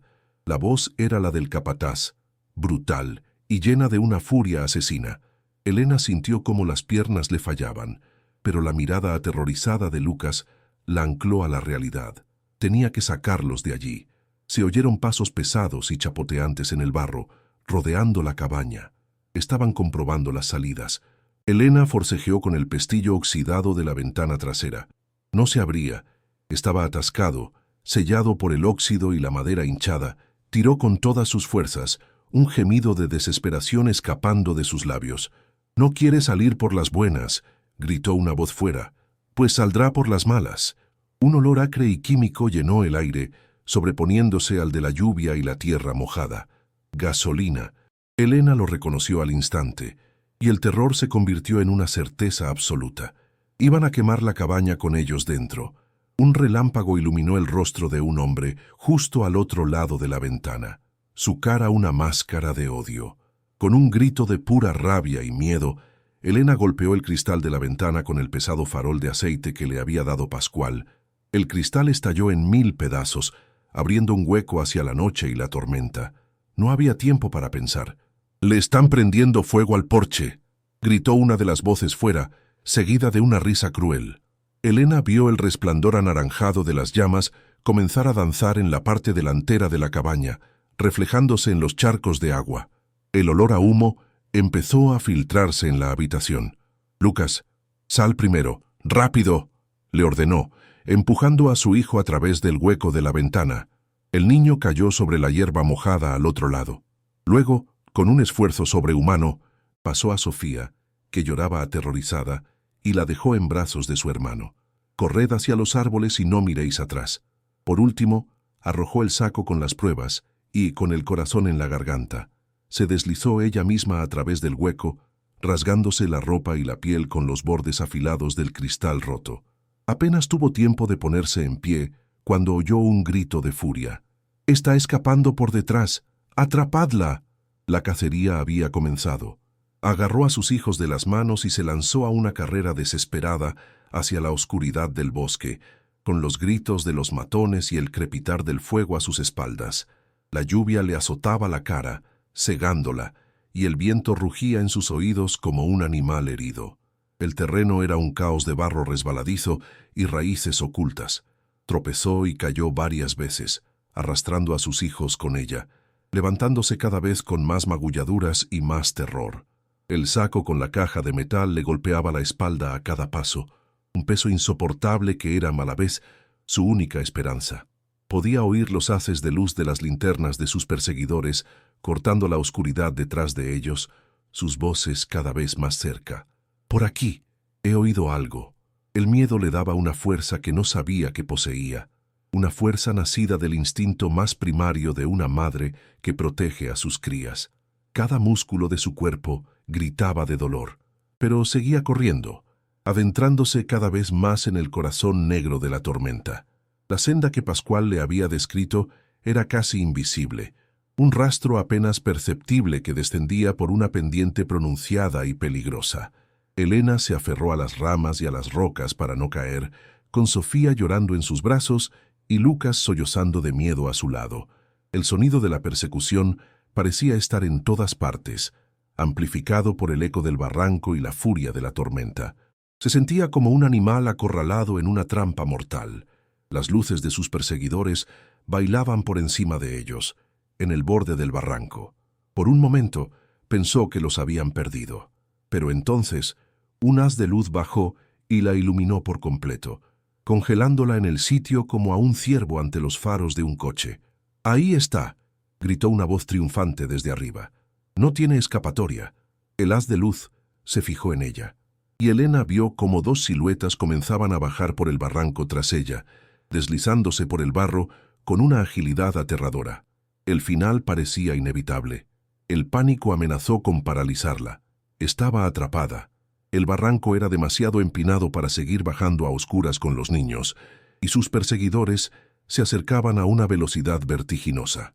El olor a humo y a pino quemado llegaba hasta ella, un recordatorio de la pira funeraria en la que casi se convierte su refugio. Miró los rostros aterrorizados de sus hijos, iluminados por la luz de la linterna de sus cazadores. La rabia volvió a surgir, una oleada de furia animal. No iba a dejar que les pusieran las manos encima. Se agachó y cogió una piedra grande y pesada, su superficie áspera y mojada, un ancla en la locura de la situación. Se giró para hacer frente a sus perseguidores, con la piedra en alto, dispuesta a luchar hasta la muerte. Pero justo en ese momento, una voz gritó desde la oscuridad, más abajo en el barranco. «Por aquí, Elena, por aquí». Era la voz de Pascual, y junto a su voz vio la luz oscilante de su farol, una pequeña estrella de esperanza en un infierno de lluvia y oscuridad. La aparición de Pascual fue como una descarga eléctrica. Le dio a Elena el impulso final que necesitaba. Sin pensarlo dos veces, se lanzó pendiente abajo, deslizándose y tropezando por el barro, siguiendo la luz del farol. «¡Cuidado! ¡Hay otro con ella!», gritó uno de los matones, sorprendido. El terreno se igualó un poco, y Elena pudo correr de nuevo, el sonido de la voz de Pascual guiándola. «Ya casi estáis. Seguid recto». Finalmente, salió de la espesura del barranco y llegó a un pequeño claro. Allí estaba Pascual, con el farol en una mano y una vieja escopeta de caza en la otra. Su rostro era una máscara de determinación sombría. No dijo nada. Simplemente agarró a Lucas por el brazo y tiró de ellos hacia su casa, cuya silueta apenas se adivinaba a unos metros. Elena miró hacia atrás. Las linternas de los matones estaban en el borde del claro, deteniéndose al ver la escopeta. Hubo un momento de tenso silencio, roto solo por la tormenta. Luego, uno de ellos escupió una maldición y se dieron la vuelta, desapareciendo de nuevo en la oscuridad. Cayeron dentro de la pequeña casa de piedra, empapados, embarrados y temblando incontrolablemente. Pascual atrancó la puerta con una pesada viga de madera y se volvió hacia ellos. Elena se derrumbó en el suelo, abrazando a sus hijos con una fuerza desesperada, su cuerpo sacudido por sollozos de alivio y terror. Estaban a salvo, por ahora. El calor del fuego de la chimenea comenzó a penetrar en su ropa helada, y el olor a leña y a hogar nunca le había parecido tan dulce. Pascual se movió con una calma eficiente, trayendo mantas secas y un poco de caldo caliente que tenía en el fuego. No hicieron preguntas. El miedo y el agotamiento eran tan absolutos que las palabras eran innecesarias. Elena observó las llamas, hipnotizada, mientras sus hijos, agotados por el llanto y el terror, finalmente se quedaban dormidos acurrucados a su lado. La cabaña en llamas, la persecución en el bosque, todo parecía un sueño febril, pero la pesada caja de metal a sus pies era la prueba de que todo había sido terriblemente real. «No volverán esta noche», dijo Pascual en voz baja, sentado frente a ella con la escopeta sobre sus rodillas. La escopeta les ha asustado, pero sobre todo, no esperaban que tuvieras ayuda. Les has sorprendido. Eso nos da tiempo. Miró a Elena, sus ojos llenos de una nueva clase de respeto. Lo que has hecho esta noche, Arturo estaría orgulloso de ti. Las palabras del anciano, en lugar de consolarla, le provocaron un nuevo escalofrío. Se había convertido en la heredera no solo del secreto de Arturo, sino también de su lucha. Su pequeña vida, la de una costurera viuda que solo quería un techo para sus hijos, había quedado incinerada en las llamas de aquella cabaña, junto con su pasado. Ahora era una fugitiva, una guardiana de la verdad, Y su único aliado era un anciano con una escopeta y un secreto que le había carcomido el alma durante 45 años. La noche estaba lejos de terminar y la guerra contra don Alonso no había hecho más que empezar. El sonido del viento contra las paredes de piedra de la casa de Pascual era como el lamento de un fantasma. Elena no podía dormir. Cada vez que cerraba los ojos, veía el resplandor de las llamas, el rostro de sus hijos deformado por el terror, las siluetas de los hombres persiguiéndola en la oscuridad. El trauma estaba grabado a fuego en su mente. Se levantó y se acercó a la pequeña ventana. Afuera, la tormenta amainaba, dando paso a una calma inquietante. A lo lejos, en la dirección de su cabaña, un débil resplandor anaranjado seguía tiñendo las nubes bajas, el último suspiro del fuego que había consumido su efímero y desastroso hogar. Lo había perdido todo, de nuevo, pero esta vez era diferente. Esta vez, ya entre las cenizas, no solo había desesperación, había una caja de metal oxidado, y dentro de ella no solo había un tesoro, sino un arma, la historia de Arturo Vega, la verdad, y ahora tenía un testigo. La balanza, aunque seguía terriblemente desequilibrada, había comenzado a moverse, aunque fuera solo 1 milímetro. Pascual, que tampoco dormía, se acercó a ella. «Mañana, al amanecer, nos iremos», dijo en voz baja para no despertar a los niños. «Conozco un camino por las montañas, lejos de las carreteras. Nos llevará un día entero, pero llegaremos a la capital de la provincia. Allí, Alonso no es rey. Allí su poder tiene límites». Elena lo miró, la duda y el miedo luchando en su rostro. «¿Y qué haremos allí? ¿Quién nos escuchará? Somos una viuda sin nada y un viejo ermitaño. Él es don Alonso de la Fuente». Pascual puso una mano sobre su hombro, su tacto firme y tranquilizador. «Tú no eres una viuda sin nada. Tienes el diario de un hombre asesinado, las pruebas de una estafa monumental y un puñado de esmeraldas que demuestran que la historia es real. Y yo ya no soy un viejo ermitaño. Soy el hombre que vio cómo mataban a su amigo y cayó. Y mi silencio se ha terminado». Su voz, aunque baja, tenía la resonancia del acero. La vergüenza de toda una vida se había convertido en el combustible de su redención, mientras la primera luz del alba, gris y tímida, se filtraba por la ventana. Elena sintió que algo dentro de ella cambiaba irrevocablemente. La mujer asustada y desesperada que había llegado a aquel monte, buscando un refugio, había muerto en el incendio de la cabaña.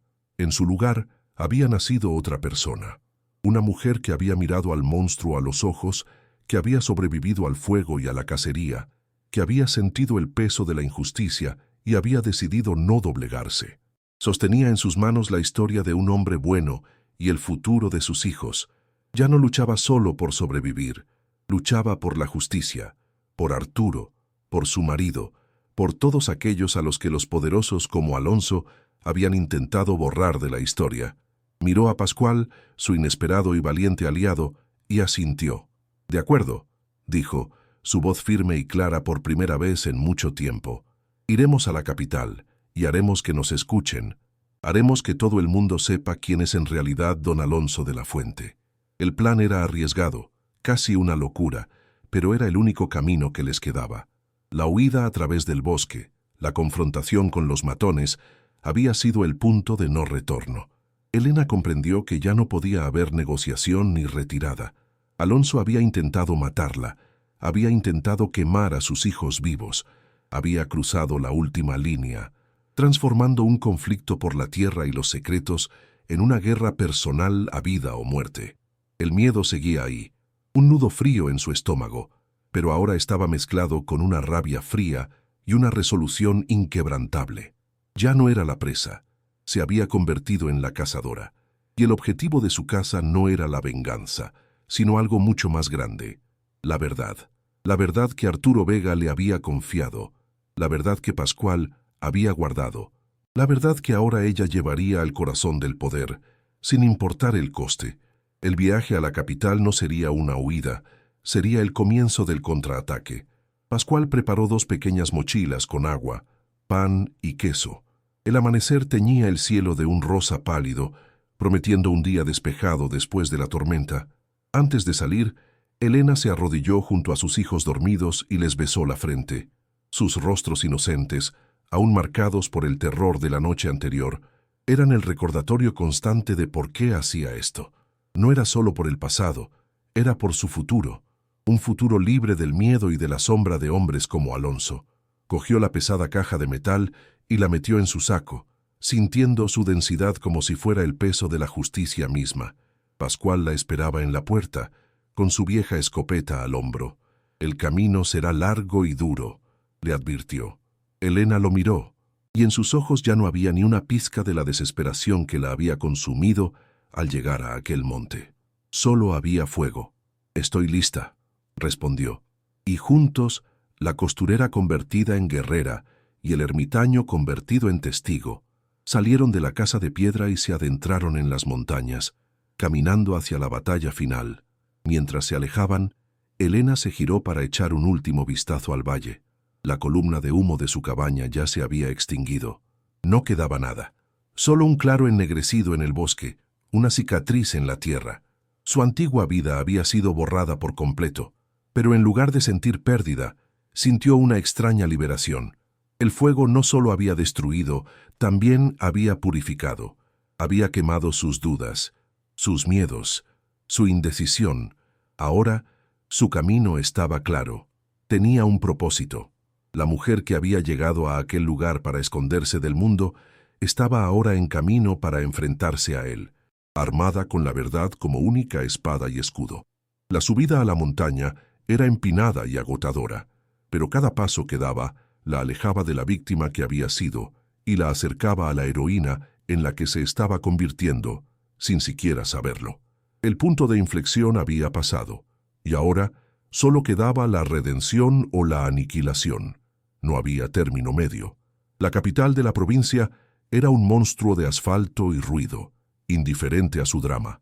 El viaje, una odisea a pie por senderos de contrabandistas, había agotado sus cuerpos, pero no su espíritu. Pascual usó sus ahorros de toda una vida, un fajo de billetes arrugados que extrajo de un forro de su chaqueta, para pagar una noche en una pensión anónima y lúgubre. El olor a fritanga y a desinfectante barato le revolvió el estómago a Elena, pero por primera vez en semanas pudo cerrar una puerta con pestillo y sentir que sus hijos estaban a salvo de los lobos del monte. En la habitación, con las luces de la ciudad filtrándose por la persiana, extendieron las pruebas sobre la cama raída, el diario de cuero, las escrituras amarillentas y las esmeraldas que brillaban con una luz verde y profunda incluso en la penumbra. Parecían tan poca cosa contra el poder de un hombre como Alonso. Elena sintió el corazón encogido por la duda. ¿Realmente podían ganar esta guerra con solo papel, tinta y unas cuantas piedras? Pascual, sintiendo su vacilación, simplemente dijo: «Es más que lo que tenía Arturo. Es suficiente». Al día siguiente, guiados por una dirección anotada en un papel, encontraron la oficina de un abogado de derechos humanos. El lugar estaba en un edificio viejo, subiendo 3 pisos por una escalera que olía a polvo y a tiempo. La oficina era pequeña, abarrotada de archivos y libros que se apilaban hasta el techo. El abogado, un hombre de mediana edad con el pelo revuelto y ojeras de cansancio, los escuchó al principio con una paciencia profesional, casi distante. Había oído cientos de historias de injusticia. Pero entonces, Elena puso el diario sobre su escritorio. El abogado lo abrió, y sus ojos recorrieron las primeras páginas. Su expresión cambió. La distancia se desvaneció, reemplazada por una concentración intensa. Leyó fragmentos en voz alta, murmurando nombres y fechas. Cuando Pascual comenzó a hablar, confirmando cada detalle, el abogado se reclinó en su silla, mirando de uno a otro como si estuviera viendo a 2 fantasmas salir de la historia. Finalmente, Elena abrió la bolsa de terciopelo. Las esmeraldas cayeron sobre el escritorio. El silencio fue total. «Dios mío», susurró el abogado, «esto no es una historia, es una bomba». La reunión en la fiscalía fue intimidante. Los pasillos de mármol, el eco de los pasos, los hombres de traje que pasaban sin mirarles, se sintieron pequeños, invisibles, pero el abogado, cuyo nombre era Mateo, los guió con una seguridad que les infundió valor. El fiscal que los recibió era un hombre joven, de mirada penetrante y gesto serio. Los escuchó sin interrupción durante más de una hora. Elena relató todo desde el principio: la compra de la cabaña, los arañazos, el descubrimiento, las amenazas, el incendio, la huida. Su voz temblaba al principio, pero a medida que hablaba, la rabia y la certeza le dieron una fuerza que nunca supo que poseía. Pascual corroboró su relato, añadiendo los detalles de 1975, su voz ronca por la emoción y la culpa de décadas. Al final, Mateo extendió las pruebas sobre la gran mesa de caoba: el diario, las escrituras originales, el informe de la creación de Mineras del Norte S.A. y las esmeraldas en bruto. El fiscal examinó cada objeto en silencio. El peso de la verdad, tangible y abrumador, llenó la sala. Debido a las conexiones del caso con crímenes cometidos durante la dictadura franquista, el fiscal provincial elevó el asunto a la Audiencia Nacional. La investigación se declaró secreta y se puso en marcha con una celeridad que sorprendió a todos. Elena y sus hijos, junto con Pascual, fueron puestos inmediatamente bajo protección de testigos. Los trasladaron a un piso franco en otra ciudad, un apartamento impersonal pero seguro, con agentes de la Policía Nacional vigilando la puerta las 24 horas. Para Elena, la sensación era surrealista. Después de semanas de terror constante, de sentir la respiración del depredador en la nuca, el silencio y la seguridad eran casi desconcertantes. Lucas y Sofía, por fin, podían jugar sin que ella los vigilara con el corazón en un puño. Elena pasaba las horas mirando por la ventana un mundo que seguía girando, mientras el destino de su familia y la justicia para Arturo Vega se decidían en despachos y tribunales lejanos. La espera era una nueva forma de tortura, una mezcla de esperanza y un miedo paralizante a que el poder de Alonso fuera, una vez más, invencible. Una semana después, la bomba estalló. La noticia ocupó los titulares de todos los telediarios y periódicos del país. Las imágenes eran impactantes: un equipo de los GEO, la unidad de élite de la Policía Nacional, asaltando al amanecer una mansión fastuosa. Las cámaras captaban la expresión de incredulidad y furia en el rostro de don Alonso de la Fuente, cuando los agentes lo sacaban de su casa, con el pijama de seda asomando bajo una chaqueta que le habían puesto encima, y las manos esposadas a la espalda. El venerable filántropo, el pilar de la comunidad, era exhibido ante el mundo como un criminal común. Elena vio las imágenes en la televisión del piso franco, con sus hijos dormidos en la habitación de al lado. Se llevó las manos a la boca, un sollozo ahogado escapando de su garganta. No era un grito de alegría, sino de una liberación tan profunda y abrumadora que resultaba dolorosa. El monstruo había caído. Las cadenas que habían aprisionado a Arturo, a Pascual y a ella misma durante tanto tiempo se habían roto por fin. La justicia, lenta y tardía, había llegado. El juicio duró meses. Fue un escándalo nacional que sacó a la luz una red de corrupción y crímenes que se había mantenido oculta durante décadas. El diario de Arturo fue la pieza clave, su voz resonando desde la tumba con una claridad devastadora. El testimonio de Pascual, el testigo que finalmente rompió su silencio, fue demoledor. Otros ancianos del pueblo, al ver a Alonso caído, se atrevieron a hablar, corroborando la historia del cacique y sus métodos. Alonso fue condenado por usurpación de tierras, coacciones, y como inductor del asesinato de Arturo Vega, cuyo cuerpo nunca fue encontrado pero cuya muerte el tribunal dio por probada.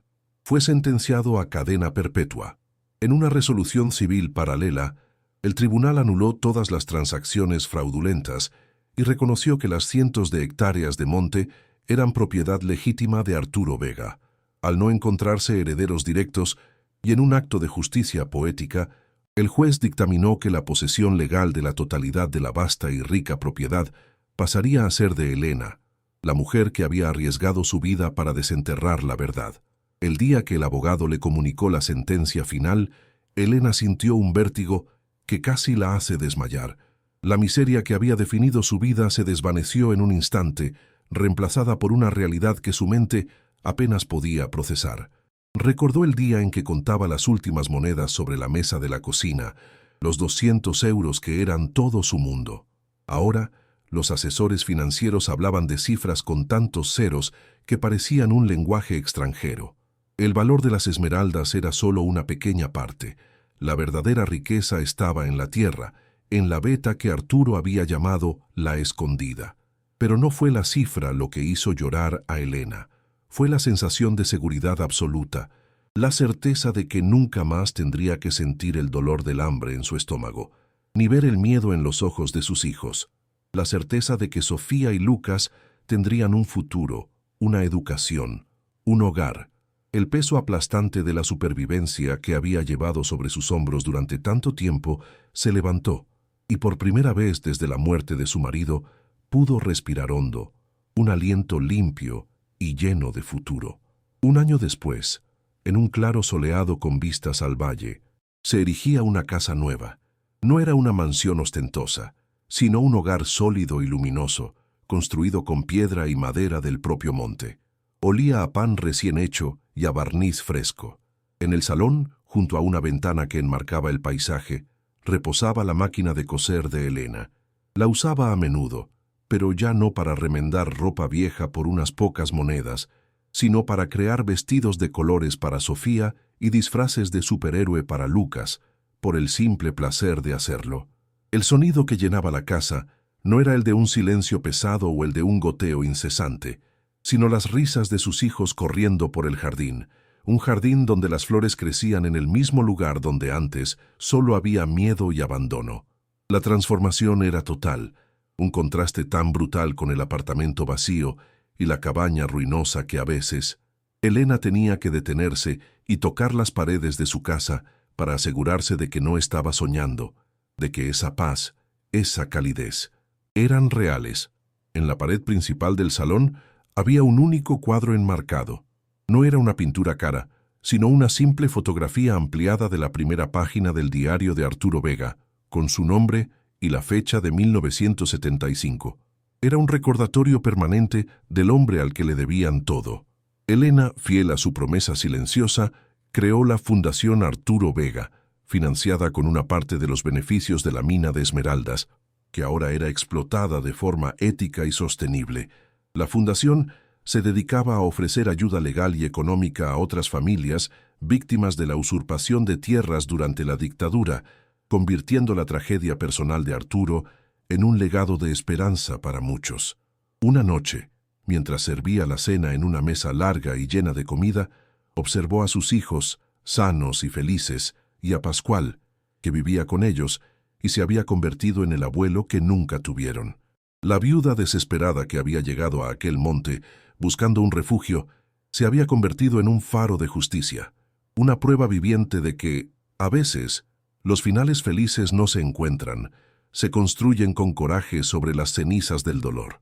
De las profundidades de la desesperación, en un apartamento vacío con solo 200 euros y un futuro incierto, a la cima de la redención, transformando una herencia de sangre en un legado de justicia.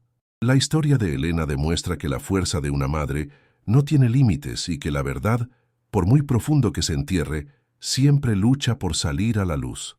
Su viaje no fue solo para encontrar un hogar, sino para restaurar el honor de un hombre olvidado y reclamar un futuro que le había sido robado a su familia.